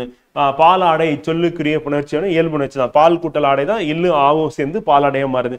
சிங்கம் டேஷில் வாழும் அப்படின்னா குகையில் வாழும். குகை வந்து சங்க இலக்கியத்தில் என்ன சொல்லணும் முளை அப்படின்னு சொல்லி சொல்லுவாங்க. வந்து அடுத்து கலிங்க வீரர்களிடையே தோன்றிய உணர்வு என்னன்னா அச்சம். வந்து ஏன்னா கலிங்க பொருள் வந்து தோற்று போயிடுவாங்க. அது வானில் முழு நிலவு அழகாக தரிசனம் அளித்தது அப்படின்னு பார்க்குறோம். கொடுத்துருக்கல தரிசனம். வந்து இந்த டேஷ் முழுவதும் போற்றும்படி வாழ்வதே சிறந்த வாழ்வு அப்படின்னா வையம் முழுவதும் போற்றும்படி. வையம் உலகம் போற்றும்படி. அறநெறியில் வாழ்பவர்கள் உயிரை கவர வரும் டேஷ் கண்டு அஞ்ச மாட்டார்கள். யமனை கண்டு அஞ்ச மாட்டார்கள். வந்து ஒன்றே டேஷ் என்று கருதி வாழ்வது மனித பண்பாகணும். ஒன்றே குலம் அப்படின்னு மனித பண்பு. மனிதர்கள் தம் டேஷ் தீய வழியில் செல்ல விடாமல் காக்க வேண்டும். ஐம்பொறிகளை தீய வழியில் செல்ல விடாமல் காக்க வேண்டும். ஞானியர் சிறந்த கருத்துக்களை மக்களிடம் பகர்ந்தனர் அப்படின்னு. மக்களின் ஒழுக்கத்துடன் தொடர்புடையது எது அப்படின்னா வந்து மலை அப்படின்னு பார்க்குறோம். மலை வந்து மக்களின் ஒழுக்கத்துடன் தொடர்புடையது. அடுத்து ஆண்மையின் கூர்மை அப்படின்னு எதை சொல்லலாம் பகைவருக்கு உதவி. பகைவருக்கு ஒரு துன்பம் வரும் காலத்தில் அவர்களுக்கு உதவி நண்பாக்கிக்குள்ள அவர்களை போட்டு தள்ளக்கூடாது அப்படின்றதான் ஆண்மையின் கூர்மை. வந்து வறுமை வந்த காலத்தில் டேஷ் குறையாமல் வாழ வேண்டும் அப்படின்னா ஊக்கம் குறையாமல் வாழ வேண்டும். ஊக்கம் வந்து அவசியம் வறுமையில. அடுத்தவர் வாழ்க்கை கண்டு டேஷ் அழுக்காறு கொல்லக்கூடாது அப்படின்னு பார்க்குறோம். ஸோ பொறாமை கொள்ளக்கூடாது. வந்து நாம் நீக்க வேண்டியவற்றில் ஒன்று என்ன அப்படின்னா பொச்சாப்பு அப்படின்னு பார்க்குறோம். வந்து இதுவும் வள்ளுவர் சொல்றதுதான். வந்து நாம் நீக்க வேண்டிய ஒன்று. வந்து உன்னுடன் நீயே டேஷ் கொல் அப்படின்னா கைகுலுக்கி கொல் அப்படின்னு. கவலைகள் டேஷ் அல்ல அப்படின்னு வந்து பார்த்தீங்கன்னா கைக்குழந்தைங்க தூக்கிட்டே போகக்கூடாது எல்லா இடத்துக்கும் அப்படின்னு சொல்லி நம்ம வருது. ஸோ இதுதான் நமக்கு தேர்வில் கோடிட்டங்களா கேட்பாங்க. மொத்தம் 209 கோடிட்டங்கள் இருக்கு. இதை நீங்க ஒரு 5-6 தடவை படிச்சிட்டீங்க அப்படின்னா போதுமானதா இருக்கும் அப்படின்னு சொல்லி பார்க்குறேன். ஸோ தேர்வு நோக்கில் இது வந்து மிக முக்கியம். ஸோ நம்ம இன்றைய வகுப்பு தமிழ் வகுப்பு கொஞ்சம் என்ன காலத்தை நம்ம எக்ஸ்ட்ரா டைம் எடுத்துக்கிட்டோம். இலக்கண குறிப்பெல்லாம் இருந்தனால தாராபாரதி பற்றி நம்ம நாளைக்கு வகுப்புல சேர்த்து பார்த்துருவோம் ஃப்ரெண்டு. ஸோ இப்போ நம்ம ஒரு 10 நிமிஷம் பிரேக் எடுத்துக்கோங்க. பிரேக்குக்கு அப்புறமா நம்ம வந்து பாலிட்டி இந்திய ஆட்சியில் இருக்குல்ல. ஸோ அதில் வந்து நம்ம நடுவண் அரசு பற்றி படிச்சுட்டு இருக்கோம். ஸோ அதுதான் நம்ம இன்றைய வகுப்புல பார்க்கறோம் அப்படின்னு சொல்லி பார்க்குறோம். So prime minister council of ministers அப்புறம் பாராளுமன்றம் முழுமையா இன்றைய வகுப்புல நம்ம பார்த்து முடிக்க போறோம் அப்படின்னு சொல்லி பார்க்குறோம். ஸோ 10 மினிட்ஸ் பிரேக்குக்கு அப்புறமா வகுப்பு தொடங்கும். 11:35 கரெக்டான வகுப்பு தொடங்கிடலாம் ஃப்ரெண்ட். ஓகே.